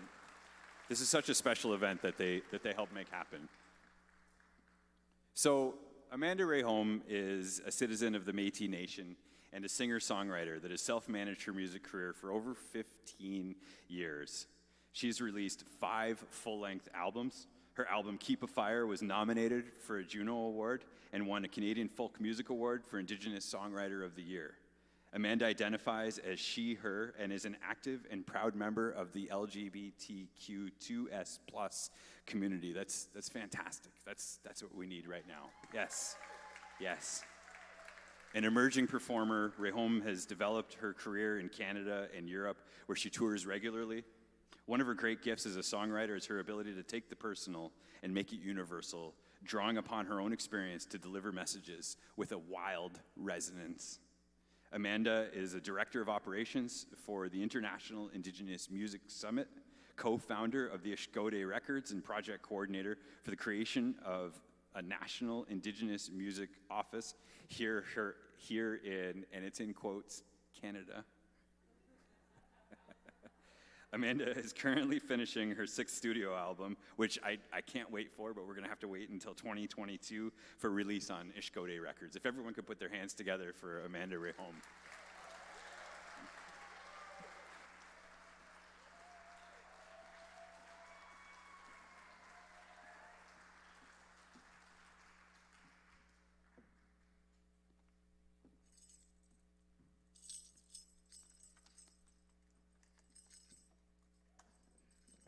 How's it going? I mean, bonjour, this is so cool. Be inside with all of you. I was saying I haven't played for people inside since December last year, so this is a really very special honor to be here tonight. Thank you for joining us.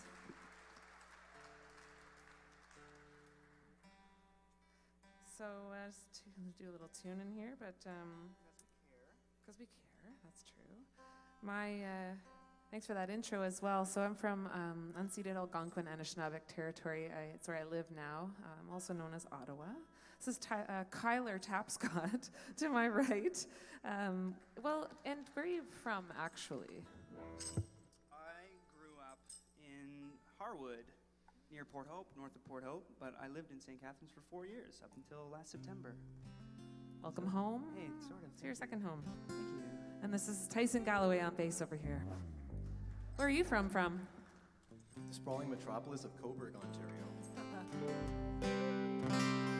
Well, we're very happy to be here to play music for a Celebration of Nations, and what a beautiful event. I've been watching all the wonderful things on the new TV called Instagram, and it looks amazing, and it's been amazing. So this is a song really that talks about just kind of waiting to get to that part where nothing feels hard anymore. Can you relate? when things can start to feel a little easier, and trusting that that day is going to come. This is called Get to the Part. What if I grew my hair? What if I was more careful? Would you notice me? Would you, baby, dividends? House with a picket fence. Would you pick me first? Take your bets off her. But when it gets dark, I'll get to the part where nothing is broken. Nothing is broken. I'll get to the part. What if I sing in tune? What if I keep my cool? Would you love me back? Could you promise me that? But when it gets dark, I'll get to the part where nothing is broken. Nothing is broken. It's not very far. To the part. Nothing is broken. Nothing is broken. So I won't ask for your affection. Fight for your attention. Wasting, chasing, and obsession. Just close the door.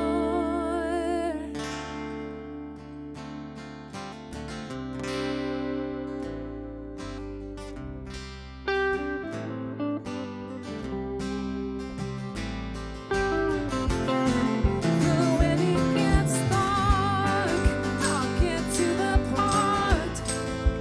Nothing is broken. It's not very far.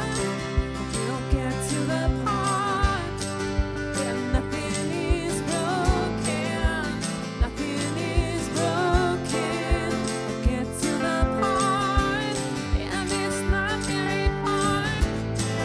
Where nothing is broken. Nothing is broken.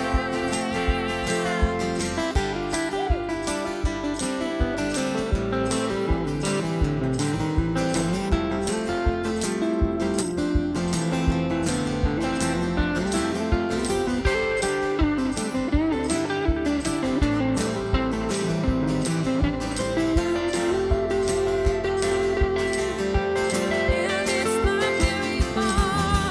I will get to the part where nothing is broken. Nothing is broken. It's not very far.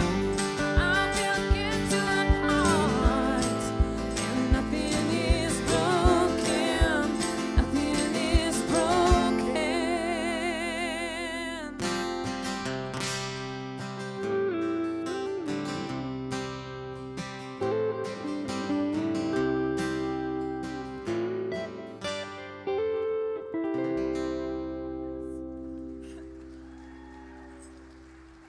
Miigwech.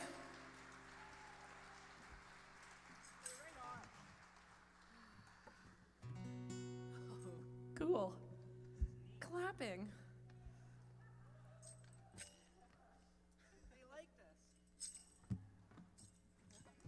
I will say, it's been really, I will really feel that people have been creative in how they've kept things going this whole time, and live shows and doing live streams and people making it work has been really inspiring. And there's nothing like being in front of humans and hearing the clapping and the laughter and having an authentic experience together. So this is, I might cry some point in the next 40 minutes, just so you know.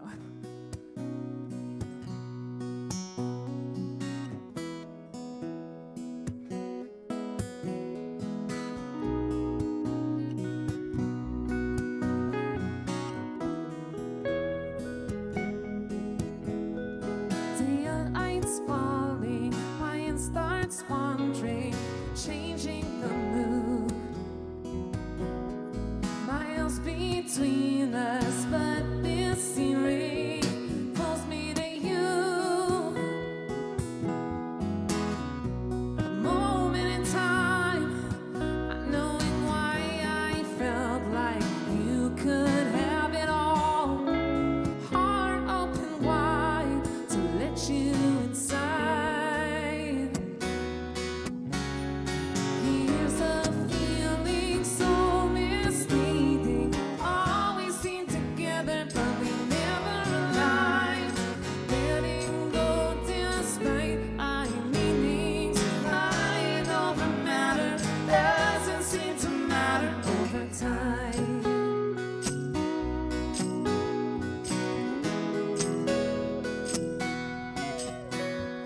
Moonlight fills these empty hallways, lonely rooms, spilling from the vacant sky. Do you see it too? No reason why. You drew the line to show the distance you won't fall. Ways on my mind. I thought it'd be different this time. Here's a feeling so misleading. Always stay together, but we never aligned. Letting go despite our meanings. Mind over matter doesn't seem to matter over time.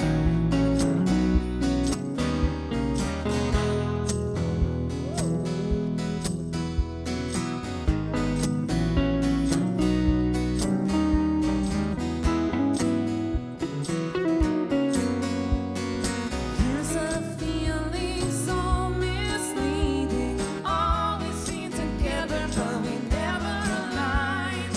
Letting go despite my meanings. Mind over matter doesn't seem to matter over time. Oh, you know, mind over matter doesn't seem to matter over time.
This next song really is a song about my great-grandmother. Her name was Stella, and she was born in Lac Seul, Northern Ontario, Northwestern Ontario, about 5 hours north of Winnipeg. And I never got to meet her, but I heard so much about her. And you know, as I continue to get older, as we do, I kind of feel her presence more and more and more in my life and around me. And this is a song about a time when she lived in God's Lake, Manitoba, with my great-grandfather and their 9 children.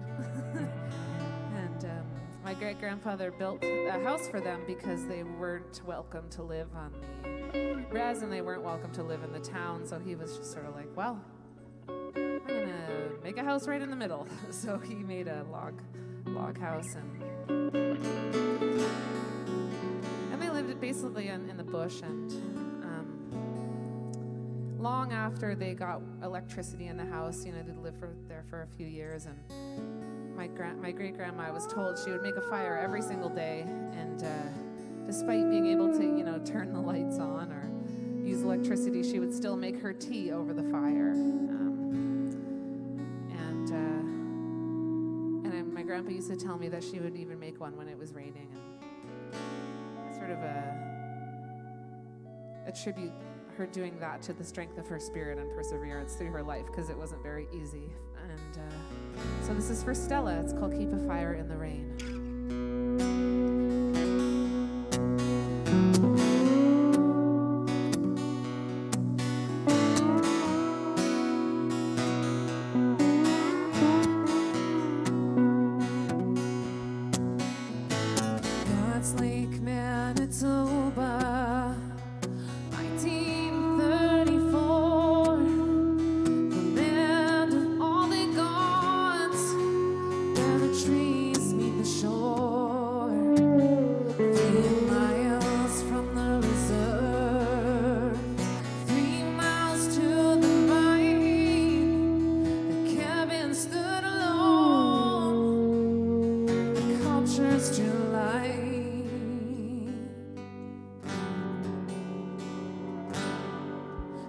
The fire in the rain.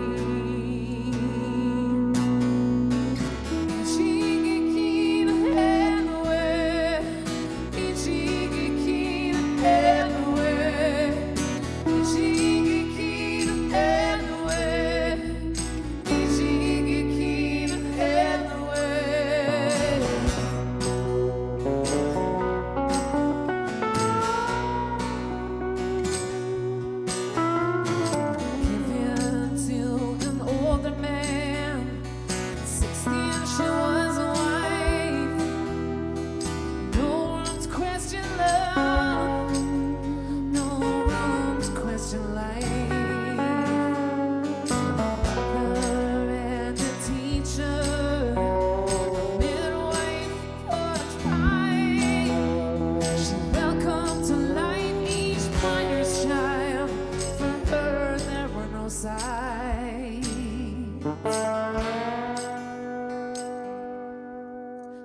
The fire in the rain.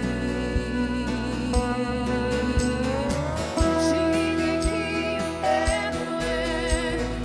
Ichigikina everywhere. Ichigikina everywhere. Ichigikina everywhere.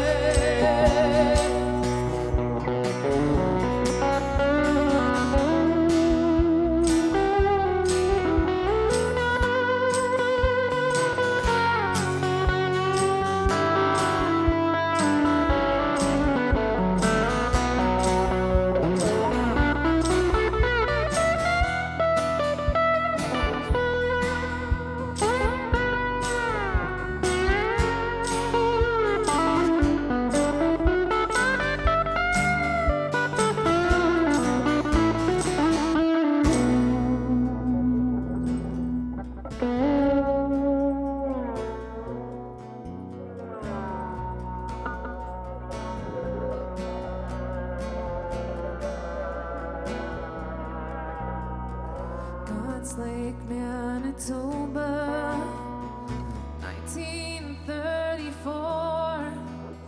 She lived life, loved and dreamed. She never asked for more. Silver years, the corridors. So much was taken then. She's waiting for the spirit world where she can once again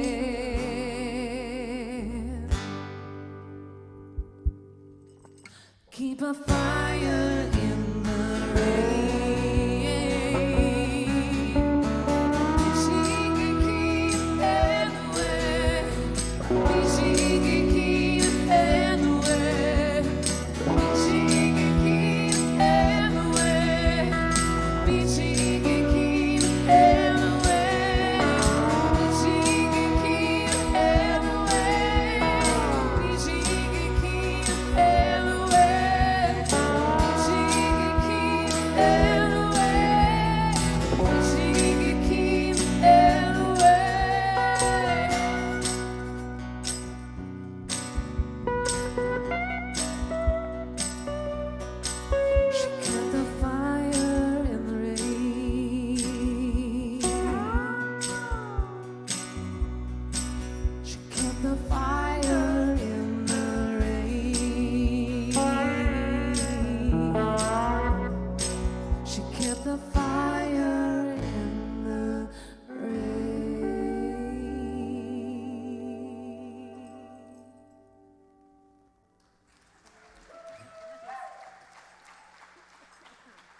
Jimmy, go ahead.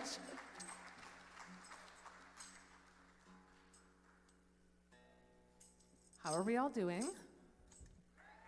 All right.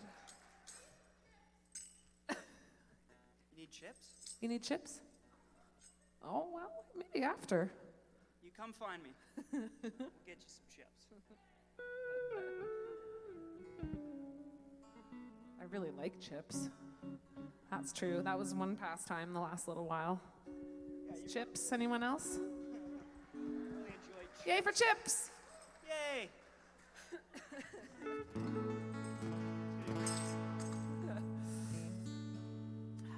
Yep. I don't really know what my favorite chips would be, but well, chips and salsa, yeah. But I don't really consider those chips. Do you? Well, I mean, they are. So. That's true.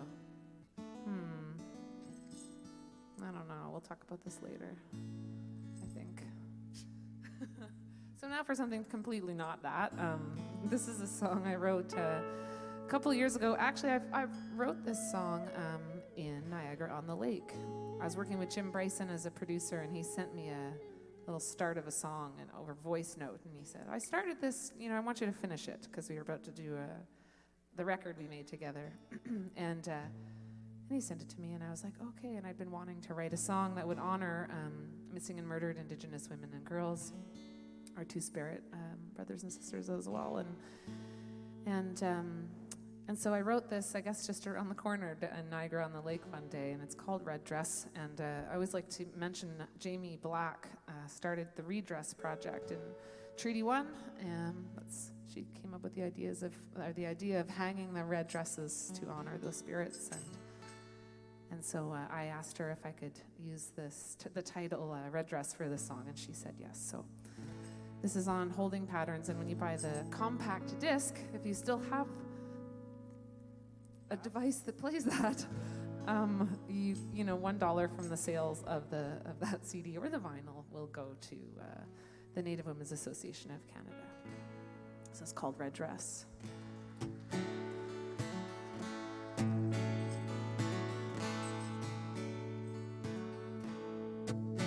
I see the light of all the broken hearts lining up to tell their side, to already one-sided story.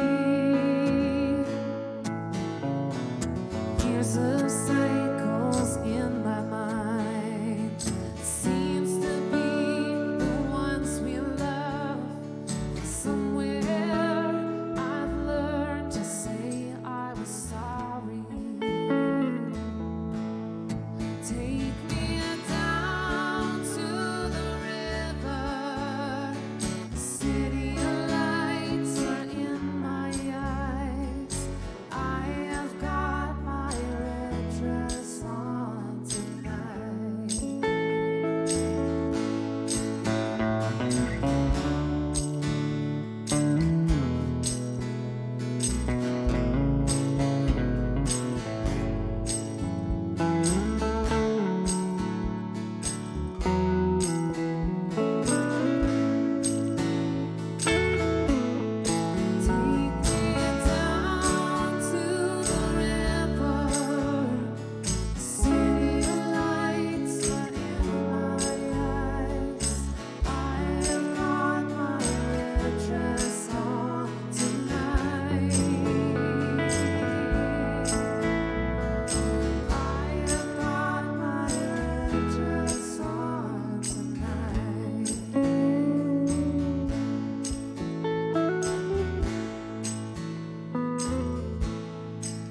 I never wanted to be a drifter.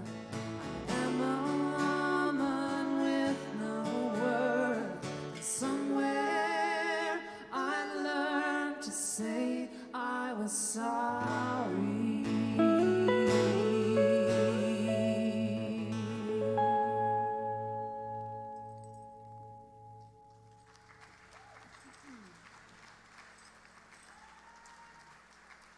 Jimmy Gretsch.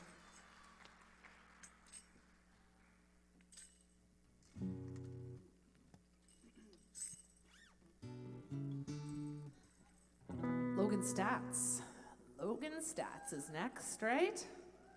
I haven't seen Logan play since we did a show together in February 2020 called We Are the Stronghold in Toronto, and I'm very excited to hear him and hear the band.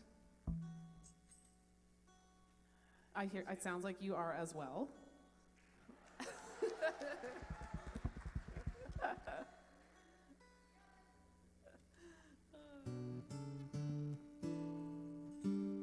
Who likes music? Who here likes music? I hate music. I'm like just in shock that we're here. I blacked it. What happened? Yeah. Okay, so this is for my Gramps, Gene Rheaume. Love that guy. He was the best.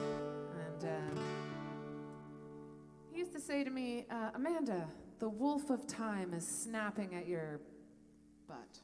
He used a different word, but I don't know. I can't tell if there's kids here. And I was like, I'm 6, Grandpa. I think we're got a little bit of time to go. But I wanted to honor him and his spirit and the way that he lived his life. You know, was really just get out there, do it. If you love someone, you should tell them. If you want to do something, you should do it. Just call your friends, call your family, you know. And can't take time for granted. So this is called Wolf of Time. This is for Gene Rheaume.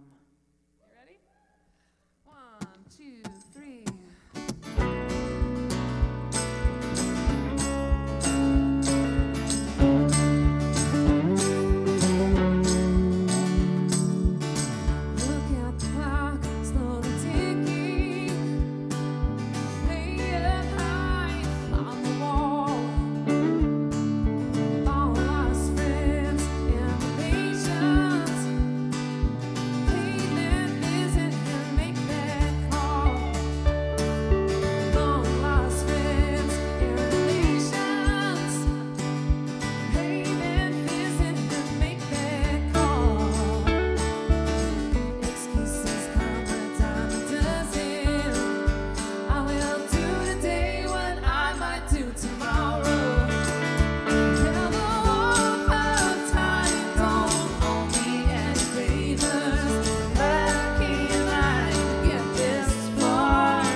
Thank you, Mikach.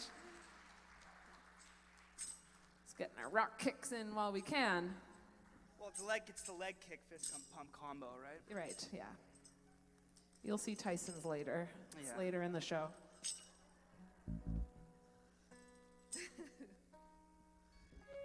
I just feel like I want to talk to everybody.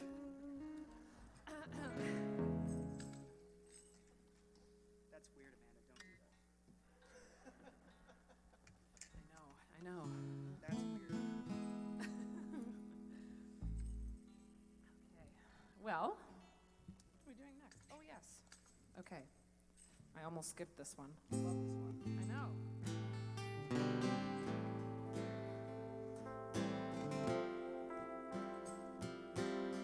So I got to go to Lac Seul, and it was sort of around the same time that I was uncovering some family history that I didn't know.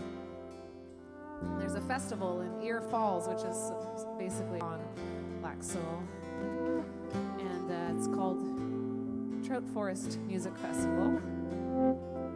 And I met a guy there that knew my great-great-uncle Gerald, who was my great-grandma's brother. And he had all of these stories and all of this knowledge and pictures and things that I had never seen. And so I was so lucky to meet this guy. And he was so excited to tell me everything. And so I went back a summer later and stayed in a little cabin that he owned, actually, this guy Rob. And I finally, after a couple of days, got to go swimming. I went to go jump in the lake. And I stood there and I looked at the water for a bit, and I was like, okay, I'm going to go in now. And here I'm getting in. But when I got in the water, I felt all of my ancestors wrap their arms around me. It was like they were alive in the water, and like not in a scary, creepy, like ghost way, but in a beautiful way. And it felt like I was returning home. So this is called Return to the Water.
Return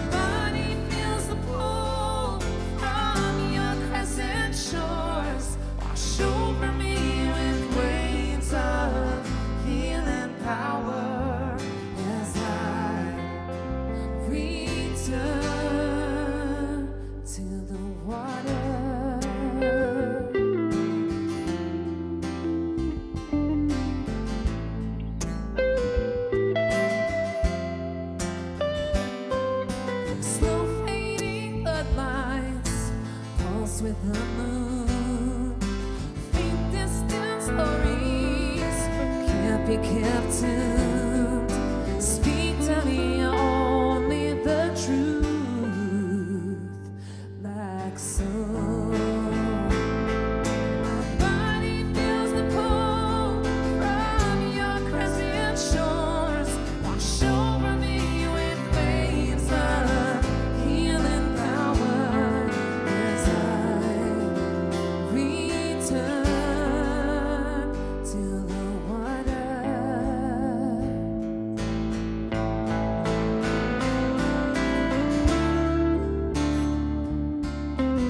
as I return, as I return, as I return to the water.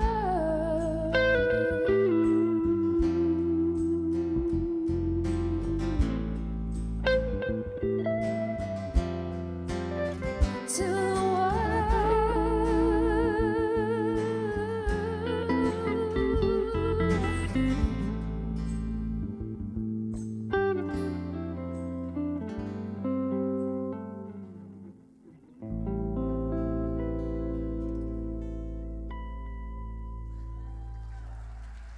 Jimmy Glitch, thank you.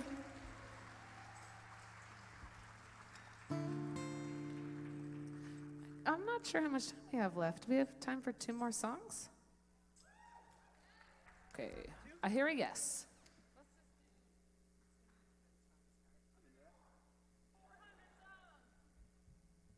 just getting warmed up.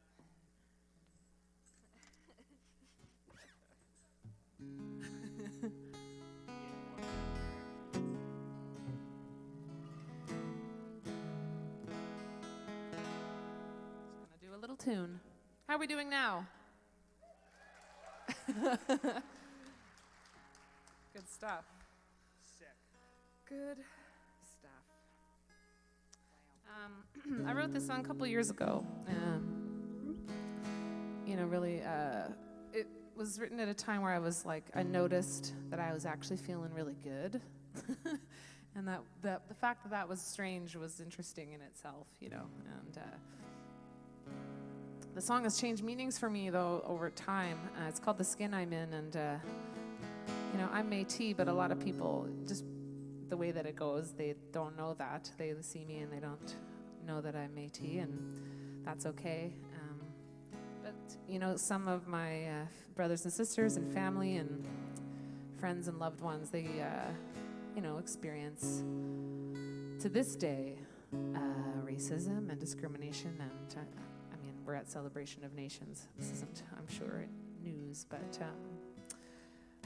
I really want to send this out to all of, the kids that didn't make it home, and all the residential school survivors that are, still with us, and those that have passed. And this is called The Skin I'm In, because it's been a really tough time, obviously, and it breaks my heart to think that, we couldn't just be ourselves. I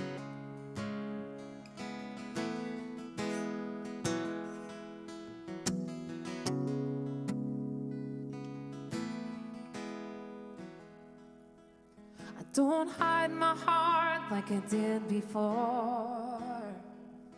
I don't keep it locked behind closed doors. I'm breaking free to go outside, where I don't feel I have to hide. Well, I'm learning how to breathe again. I'm better than I've ever been. I don't have to change for no one else. I'm learning how to love myself. Yeah, I'm alright, just living it.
I'm learning how to breathe again. I'm better than I've ever been. I don't have to change for no one else. I'm learning how to love myself. Yeah, I'm alright. Just living in the skin I'm in.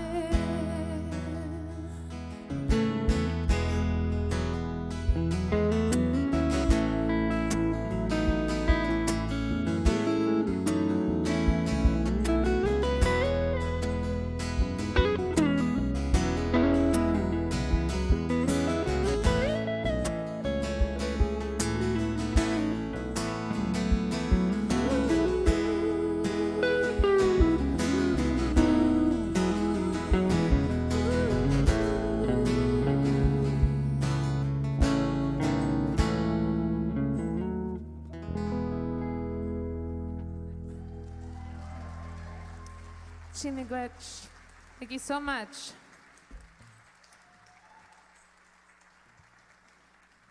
Thank you. So we'll do this last one here, and then it's on. Logan Staats is here with his band. I cannot wait. And yeah, feels so good to be here. Thank you so much for having us. This is a song called Strongest Heart. 1, 2, 3. Strongest heart is a tender heart. Strongest heart is a tender heart. Your heart will always face you, taking turns, time after time. Those times it finds a way, and it will shake you. You gotta dig down deep. You gotta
with a tender heart.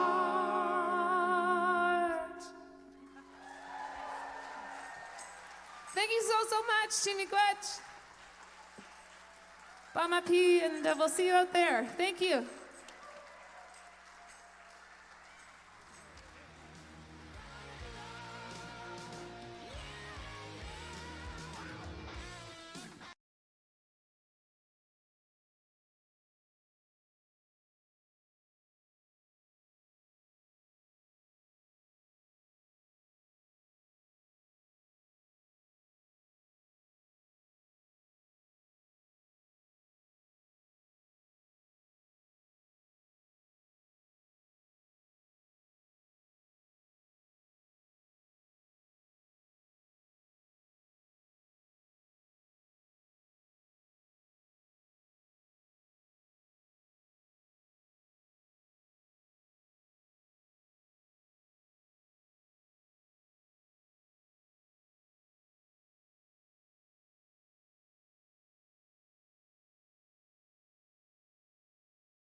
Welcome back, everyone.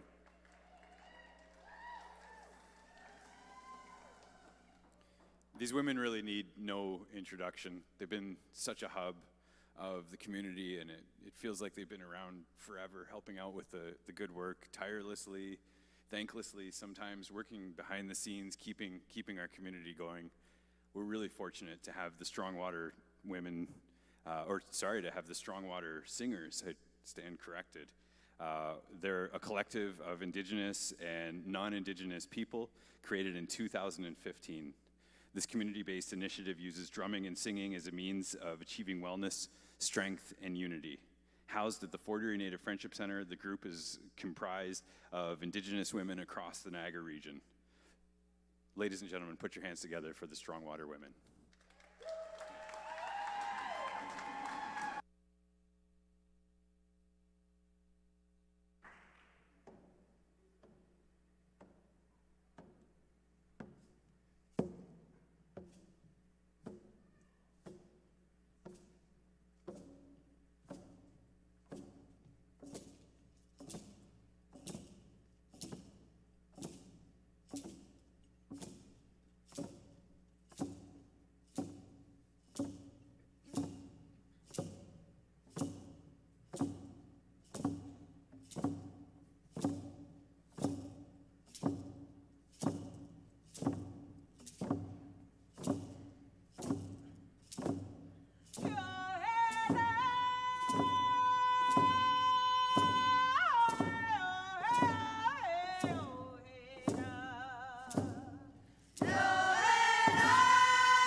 Well,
Once in a red moon, an artist emerges on the scene as if fully formed.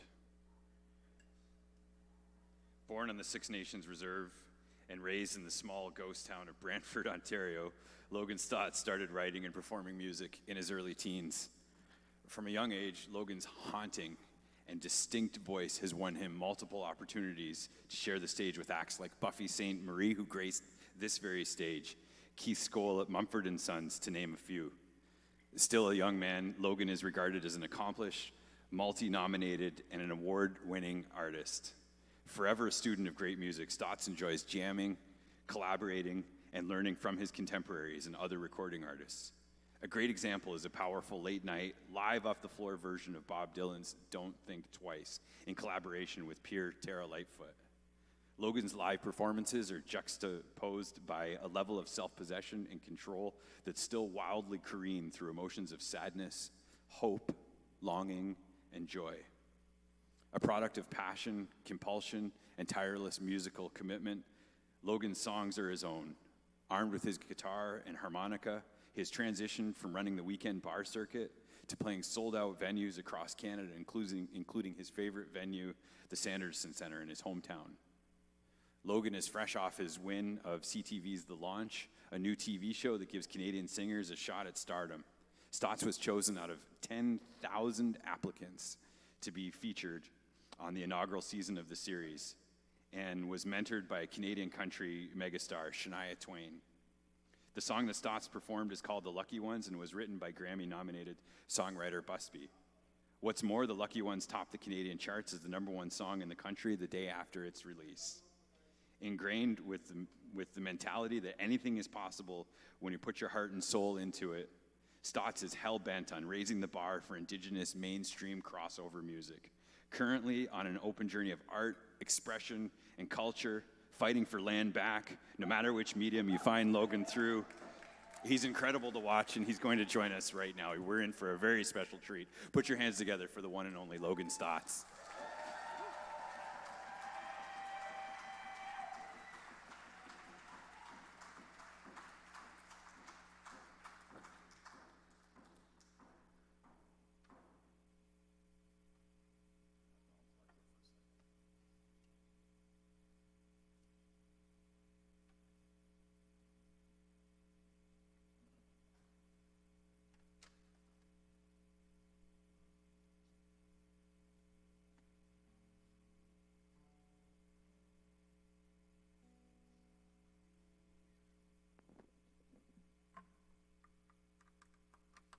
Here you go.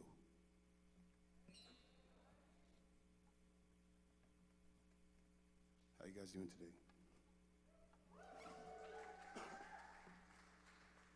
So I'm a singer-songwriter and a storyteller from Six Nations. And I'm here tonight to tell you guys a couple stories. You guys all right with that? When I was a young man, I used to sneak down to this coffee shop on my reservation. I befriended an elder in my community. And after getting to know her, she one day gave me a drive into town. And while I'm sitting in her car, she starts speaking to someone. And I'm looking in the back seat, and there's no one there except for this beautiful wooden box, which contained the ashes of her late husband. And at the time, I almost jumped out of the car and ran home to my mama. But as I grew into a young man, it became this example of what true love should be, this everlasting light. And I call it, I Wish I Knew Your Name, because for the life of me, I can't remember this lady's name. It goes like this.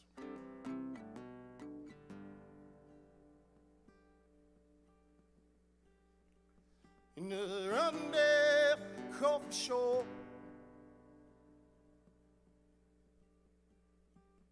back when you could smoke inside,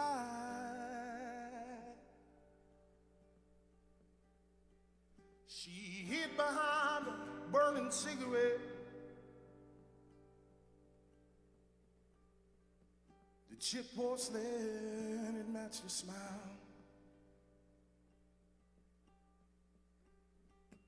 Husband's ashes in the backseat. calling that box by its first name.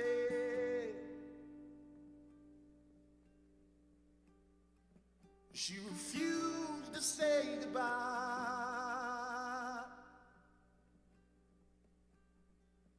not even after flame.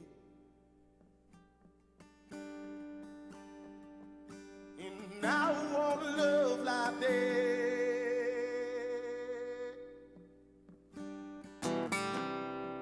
Through the thick and through the thin.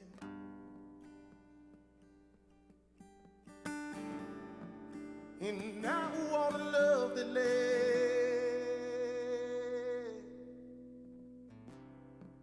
through the thick and through the thin.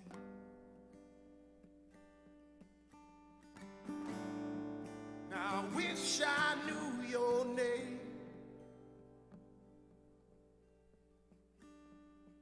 so that I could find your grave. And I'd sing your ghostly soul, and I'd tell you that you weren't wrong, no. With your husband's she's in the backseat, calling that box by its first name. She refused to say goodbye, not even after flame. And I want a love like that.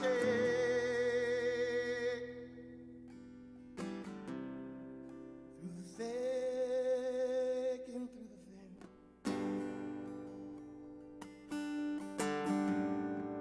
And I want a love that lay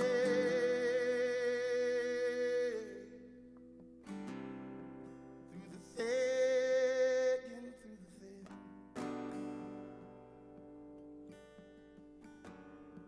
Across the ocean, through the storm,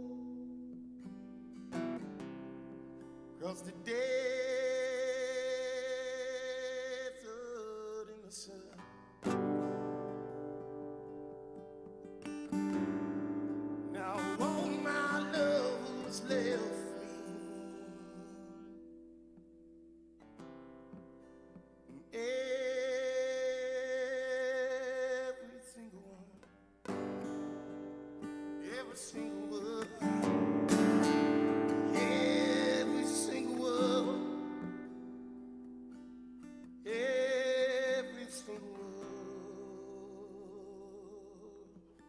All my lovers live.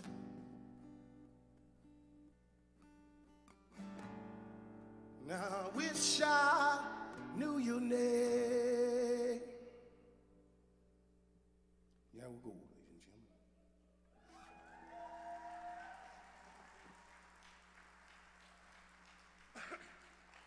I'd like to invite my beautiful band up to the stage. Layla Black, my Gio. Xander Lamoth on the drums, ladies and gentlemen. Justine on the bass, and we got Rob Lamoth on guitar.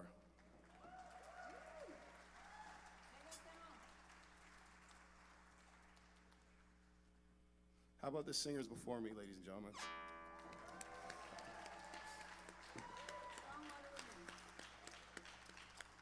And how about Amanda? A big round of applause for Amanda. That was magical.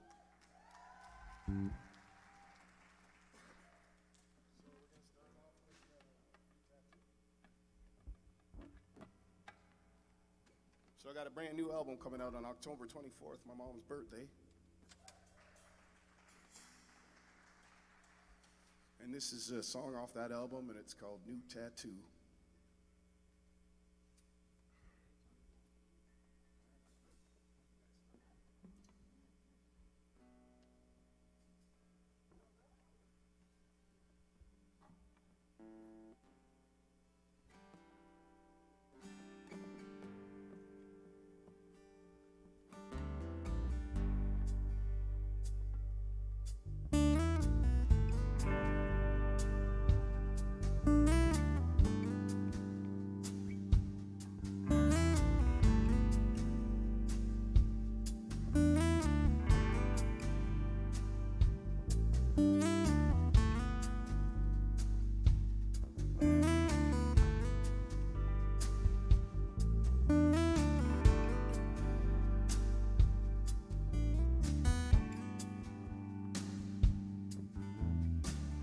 wasn't mine. She never was. I'm falling all alone. She can't pick me up, 'cause it's too late. And I'm still sorry. She's gotta carry that score. She's gotta bury that score. So when she does a little tattoo, she can still make out my name. 'Cause it was cheap, it was crazy. Didn't have a lot of money back then. Didn't need a lot of money back then. All I needed was your love, baby.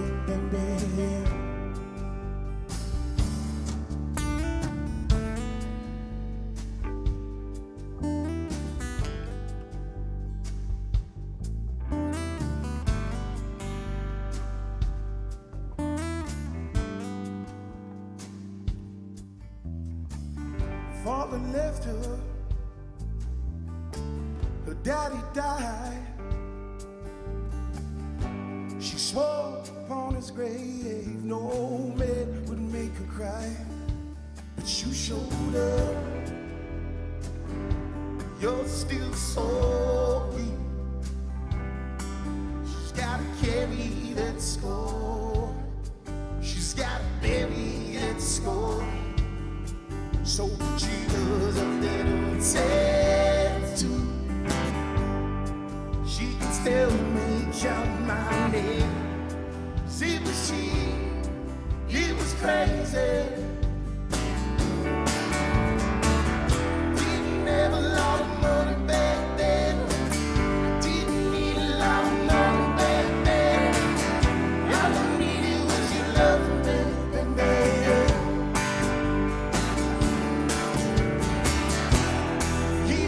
Old soul, and she had a heart gold. He was an old soul, and she had a heart gold. He was an old soul, she had a heart gold. He was an old soul, and I'm just an old soul. So she does a little tattoo. She can still make out my name. It was crazy. She didn't have a lot of money back then. Didn't need a lot of money back then. All I needed was your love, baby.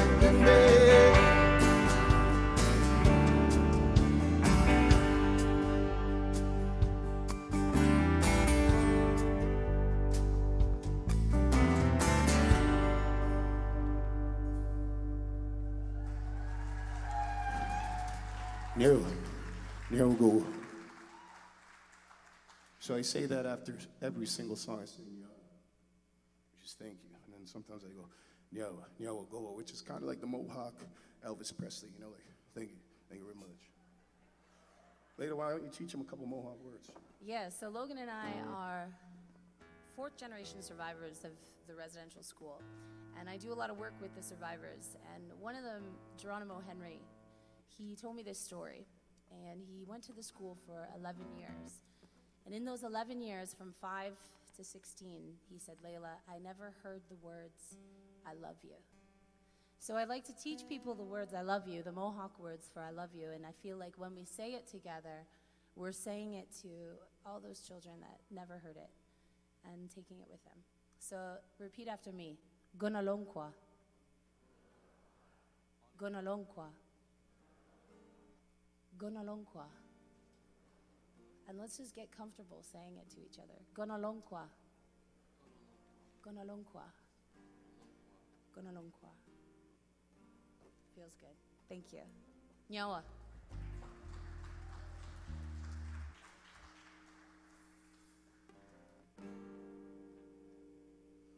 So this is a brand new song that I wrote over isolation, and It started as a song, actually to my sister. I wanted to write a song that was just, embodied me and her, and it ended up turning into a song about Bonnie and Clyde Because we like them so much. yeah, in some ways we're very similar, especially when it comes to robbing banks. Yeah, we do that all the time.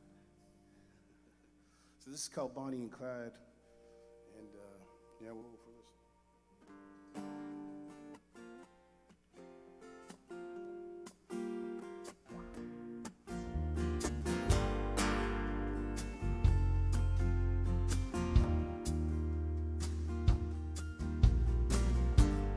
You will say some nowhere tale. Bullet holes in a wedding game. Never wanted the money, needed nobody but you. Never wanted the money, wanted nobody but you. Just so you know, if you go, I go, I follow you right into your grave. So you know, I got nothing to live for, nothing to show without you. Without you. You're my ride or die. You're my Bonnie and I'm your Clyde. Rebels singing, rebels die. And they don't need no reason why. No reason.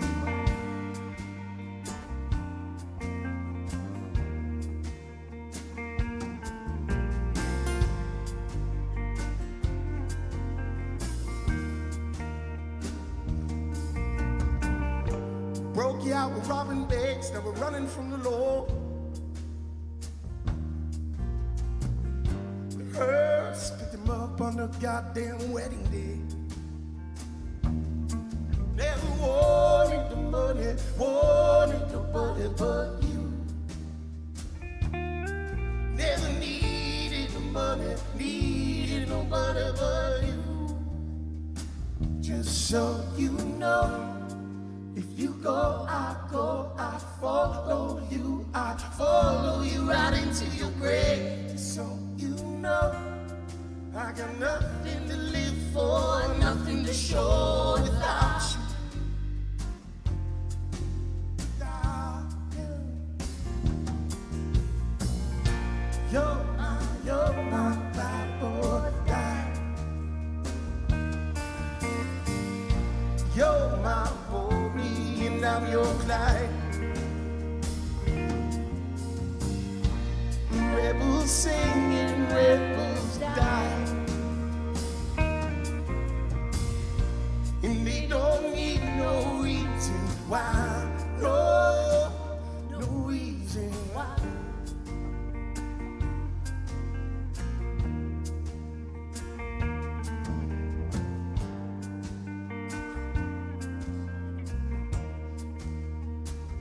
So you know, if you go, I follow you right into your grave. Just so you know, I got nothing to live for, nothing to show without you. Without you. You're my ride or die.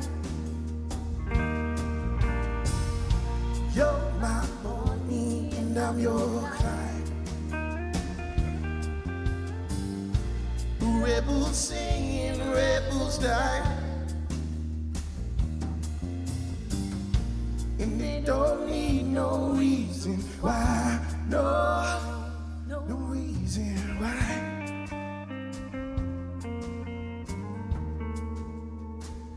No reason why. Don't need no reason why.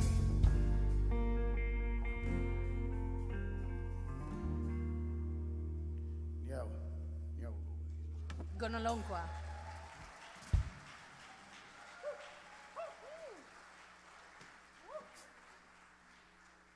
Hat's coming off, it's getting serious.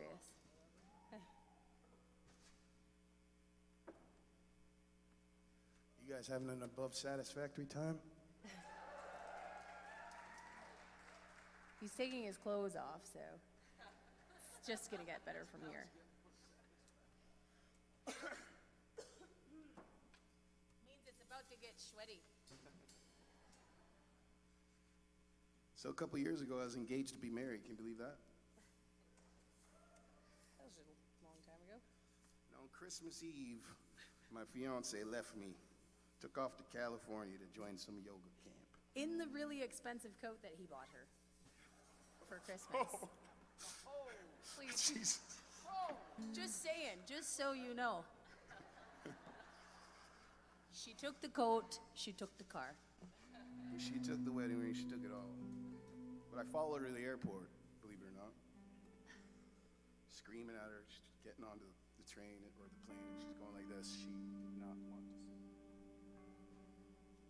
I was sad for what, I was brokenhearted for a couple years, eh? I think I just got over it yesterday. I think he's still sad. We're still singing the sad song, so. But this song's called California, and it's about that day. Gonalonkwa.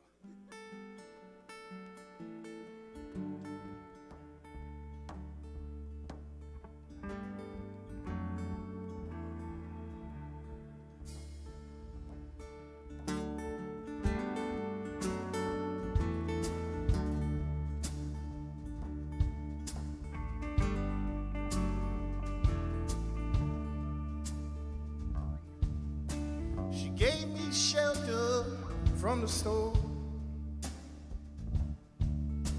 She made my bed out of a skin out of a bowl.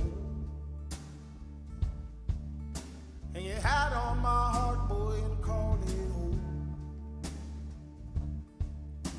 My baby don't leave me, let you leave me alone. No, my baby don't leave me, let you leave me alone. Took off without warning on a plane to California, and you never seen your lover again. Lost your mind and your best friend on your knees and at the top of your lungs, screaming, "Lover, please don't go. California's burning down, and you can't leave me in this town."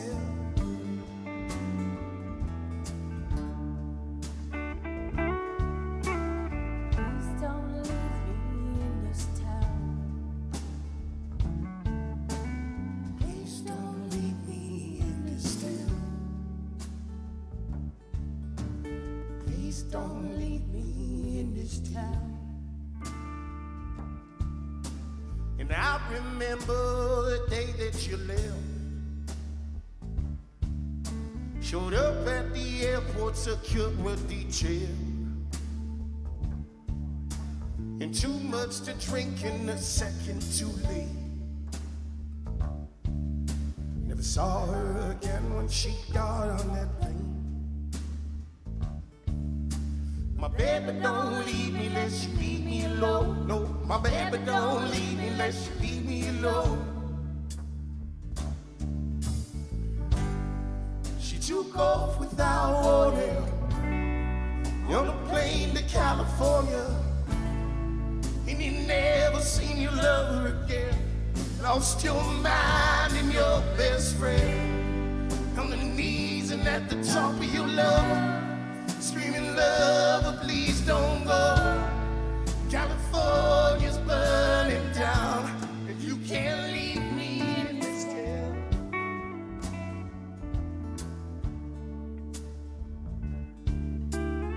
Please don't leave me in this town.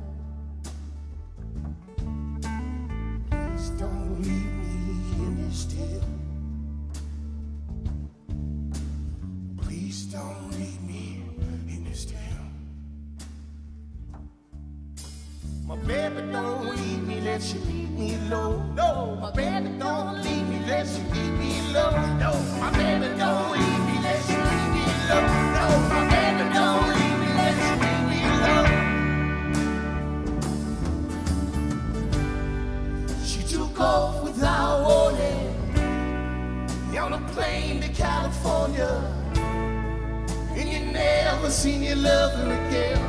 Lost your mind and your best friend, on your knees and at the top of your lungs, screaming, lover, please don't go. California's burning down, you can't leave me in this town.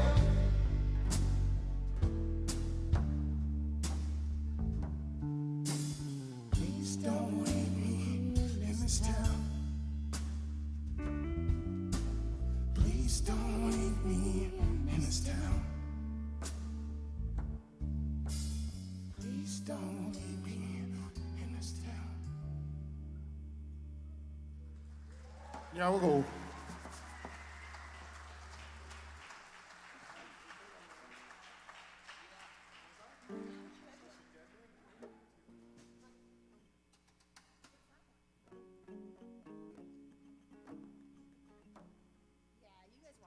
Right? You want a new one?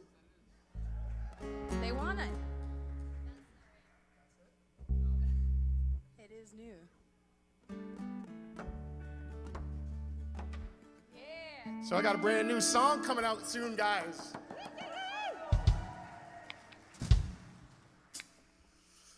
And I wish it had a happier name, but it's called Dead Man, and it goes like this.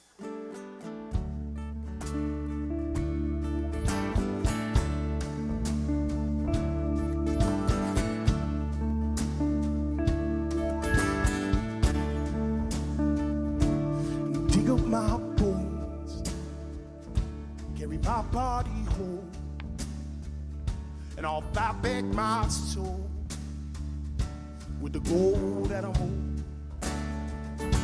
'Cause I've been a dead man, walking away. 'Cause I've been a dead man, walking away. Give me back my love, and I think she's heading up. Give me back my love, and I think she's heading up. It's alright.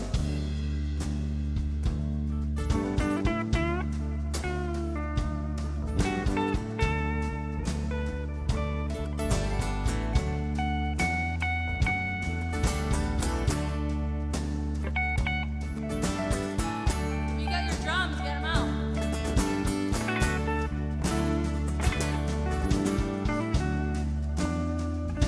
Did you get your fill of your thrills?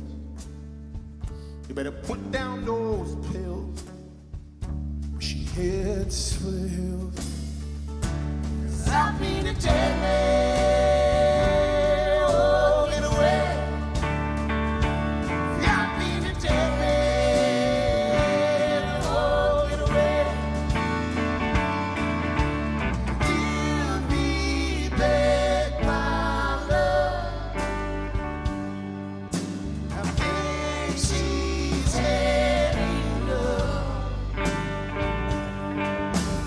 Give me back my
So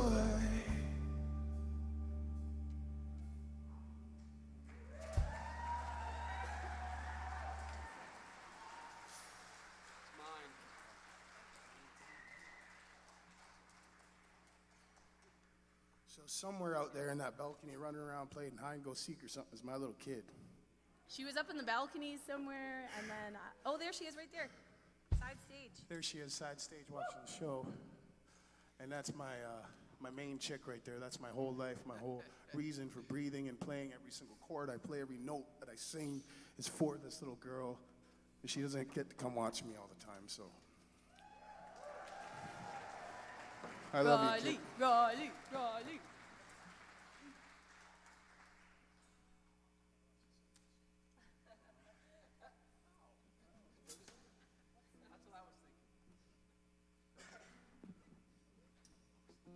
So this one's for Riley.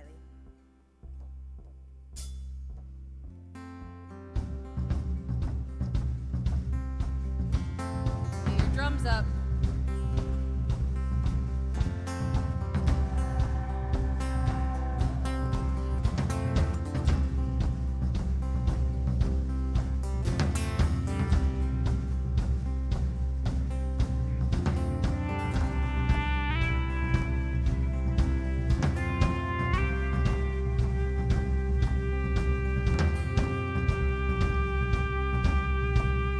I know you're listening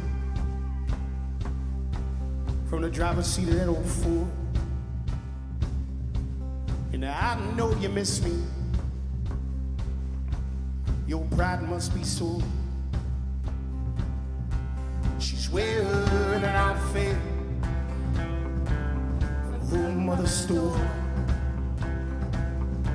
She's living a life her heart can't afford. And I know that I'm right, but I hope that I'm wrong.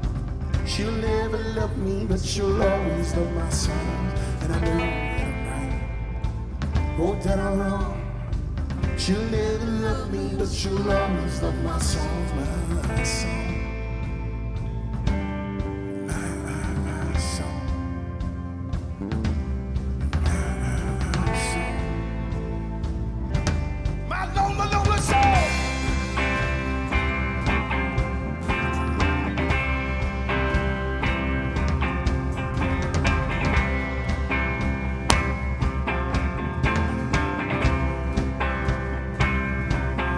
I got my fist up,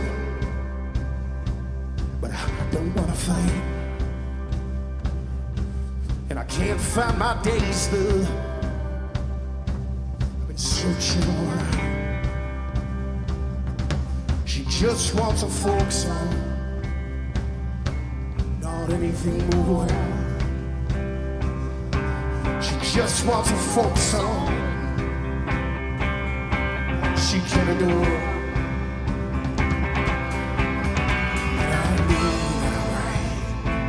Hope that I'm wrong. She'll never love me, but she'll always love my song.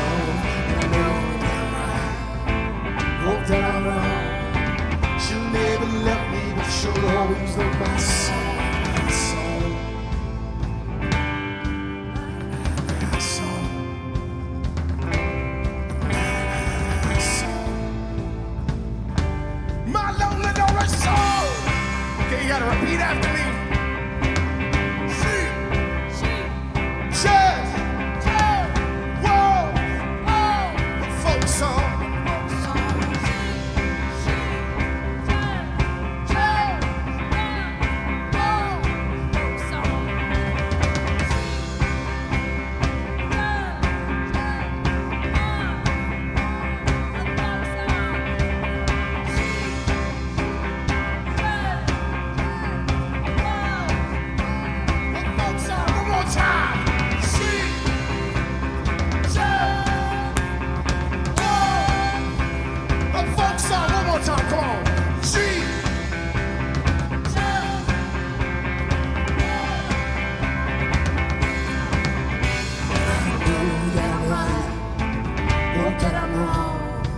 She'll never love me, but she'll always love my song.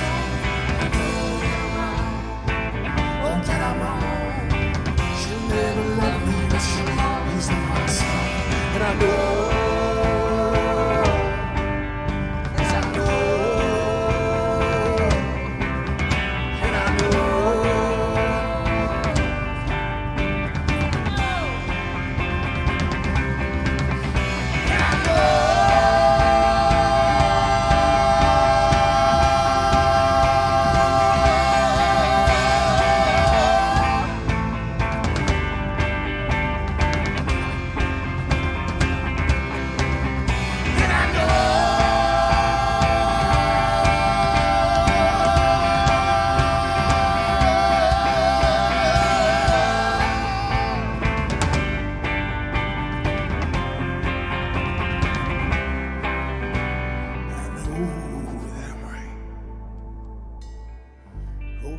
She'll never love me, but she'll always love my songs. Oh. Y'all will go, ladies and gentlemen.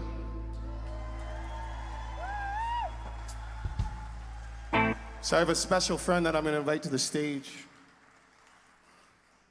Many of you know that I'm a big supporter of land back.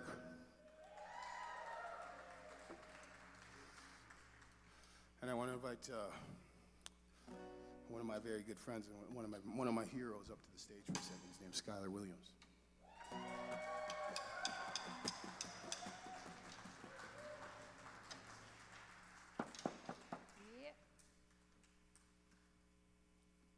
I really need to thank Logan for inviting me up here today, because it's events like these that remind us that we're not going to be defined by all this hate and racism and trauma, and certainly not by these schools. And so for us at Six Nations, this fight has been about land back for the last 420 days now, of us being on the land fighting for what is ours. And we wouldn't be there today without people like these guys behind us and a few of the other people that have graced this stage who have donned some new bracelets to be able to support the work that we're doing. And so that's 6 miles on each side of that Grand River, which is not too far from here. You see, they can't jail away, they can't beat away that connection that we have to these lands. And so when we can't have these discussions about missing and murdered Indigenous women and girls, we certainly can't talk about residential school survivors and inviting those people home, inviting those brothers and sisters that were stolen from our lands, to invite them home, back to community, back to their nations. And so that's 6 miles on each side of that Grand River. Well, that's just the beginning.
take it away? Won't you take it away?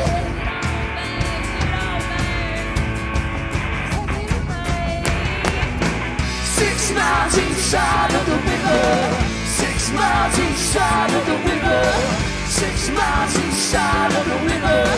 6 miles each side of the river. 6 miles each side of the river. 6 miles each side of the river. 6 miles each side of the river.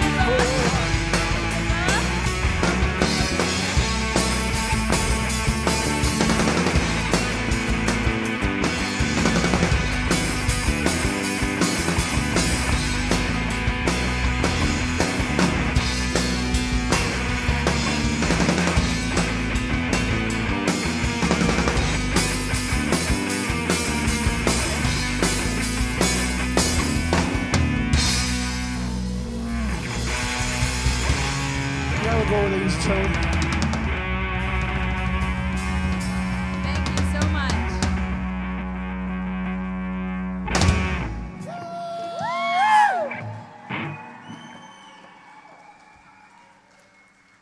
So, in Mohawk, we don't actually have a word for goodbye.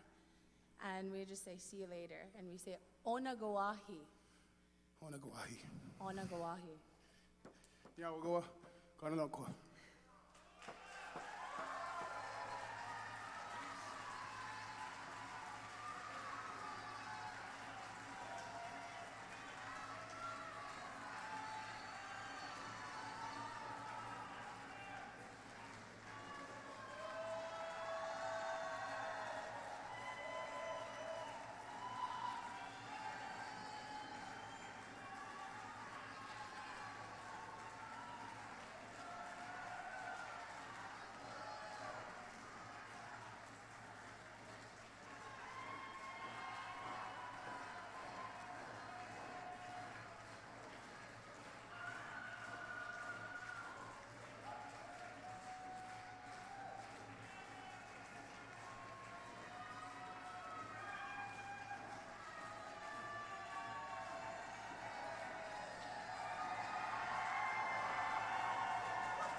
Where are those strong women? Can we make that happen? Come on up here, girls. Come on, ladies, let's go. Strong women. We need you.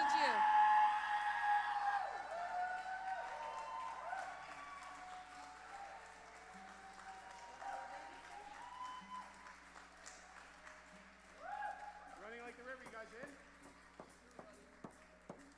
So these ladies requested this song. And we thought, why not bring them up? And they did a private performance for Logan backstage, and he's decided to put them on his album. So they're gonna be recorded. They were amazing. So you guys might know this song, right? Come on out, come all the way across. Make sure we spread out with our social distancing. Even though our DNA is everywhere right now. Sorry.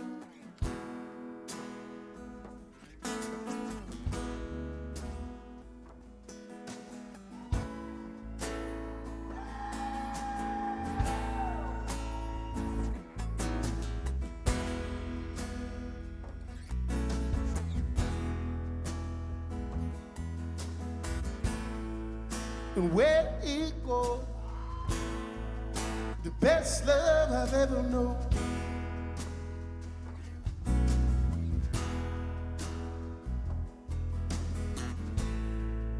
and there it goes, right out the window.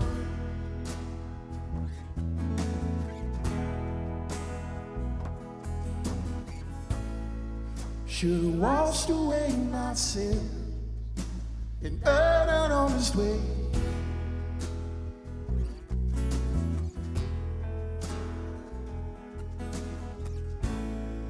Should've vanquished all my demons and broke free from that cage.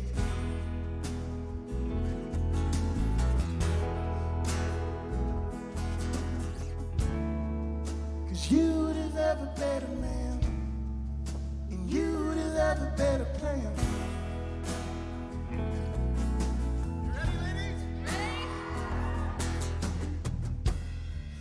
You can always find better love if you run it like the river does, and your lover won't deliver trust. You just run it like the river does. You just run it like the river does.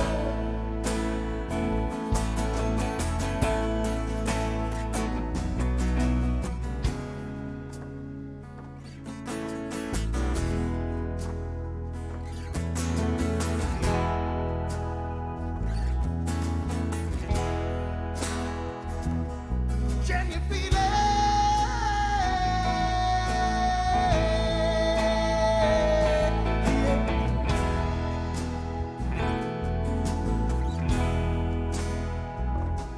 Can you feel it?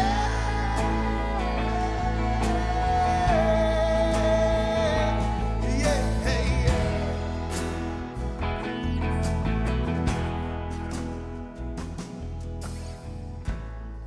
Should've washed away my sins and earned an honest way.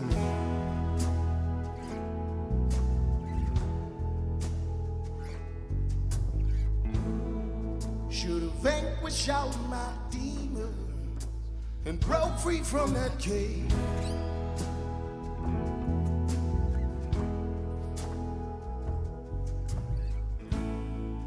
Cause you deserve a better man, and you deserve a better plan. Ready, ladies? You can always find better love if you run it like the river does, and your lover won't deliver trust.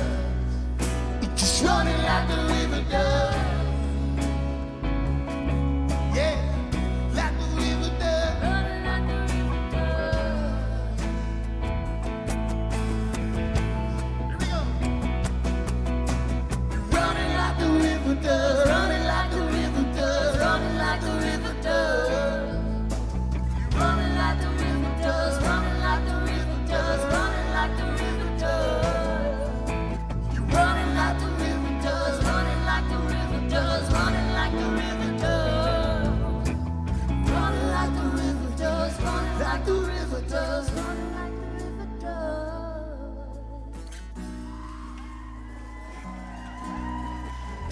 Yeah, we'll go, ladies.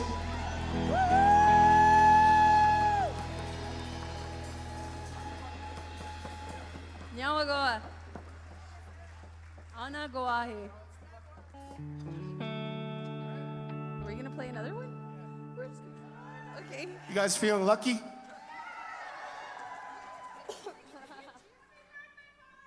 Happy birthday. You guys might know this song. It was on the radio a couple times.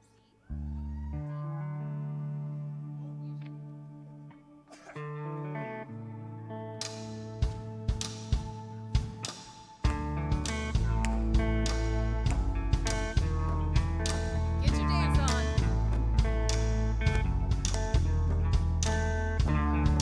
You guys remember when I was on TV?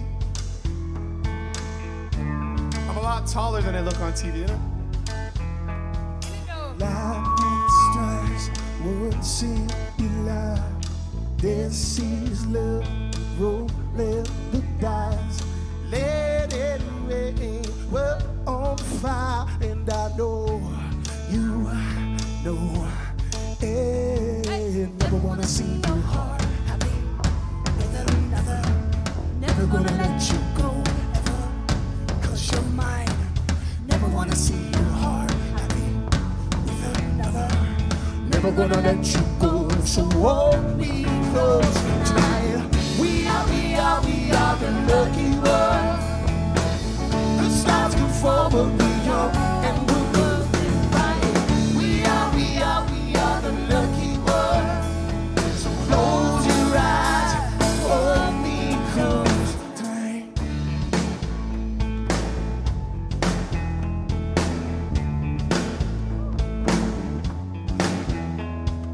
You and I, ripped in my bed, lost in time, screw etiquette.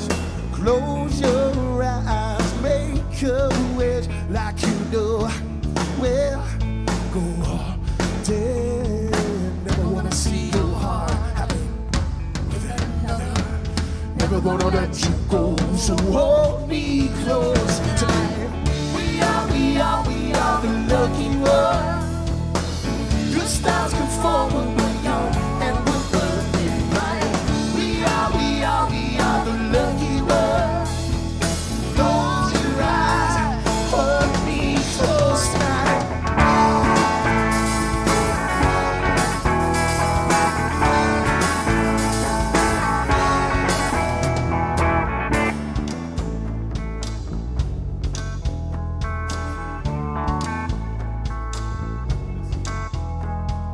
Never wanna see your heart happy with another. Never gonna let you go ever, 'cause you're mine. Never wanna see your heart happy with another.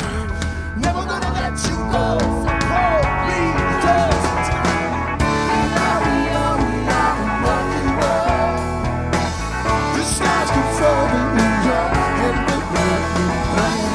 We are the lucky ones. Close your eyes, hold me close tonight.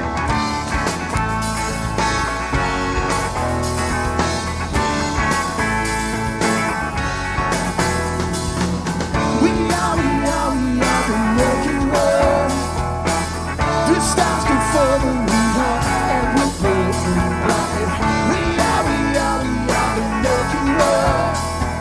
Close your eyes, hold me close tonight. Yeah, we'll go. Okay, ona goahi, for real.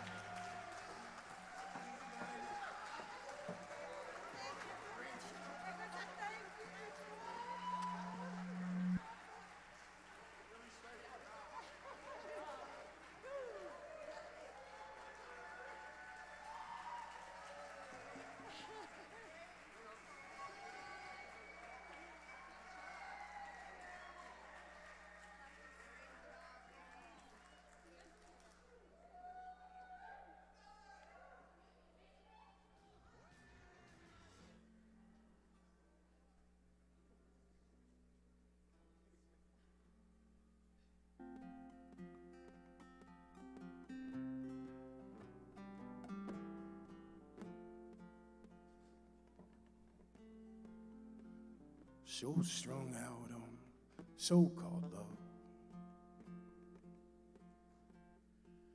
Was waiting in the night for my morning dove. And I couldn't love them, 'cause I didn't love me. How was I supposed to love? I didn't know it loved me. And then I met a stranger from a town called the internet.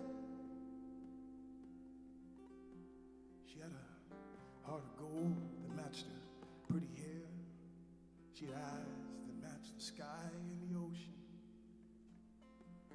But truth be told, girls that look like that, they never really looked at me. And I think I just let go. Oh, the hurt I know. And I think I just forgo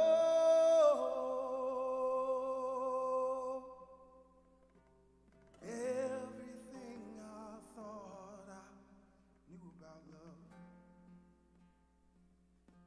I knew nothing about love. So caught up in some ancient song.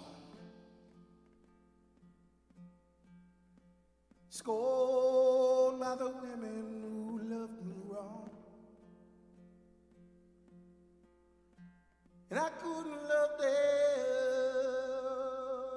that didn't love me. And how could I love? I didn't know what love means.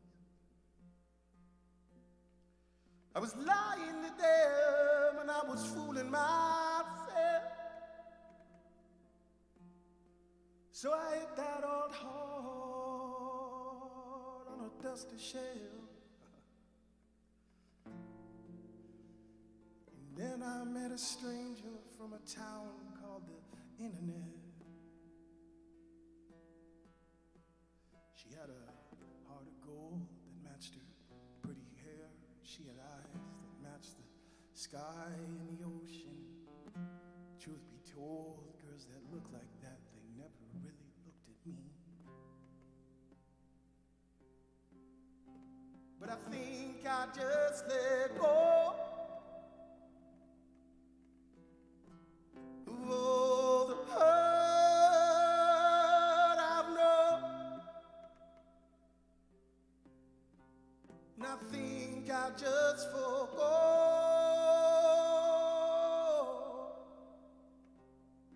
everything I thought I knew about love. Knew nothing about love till right now. Yeah, we'll go, ladies and gentlemen. Thank you so much for spending the night.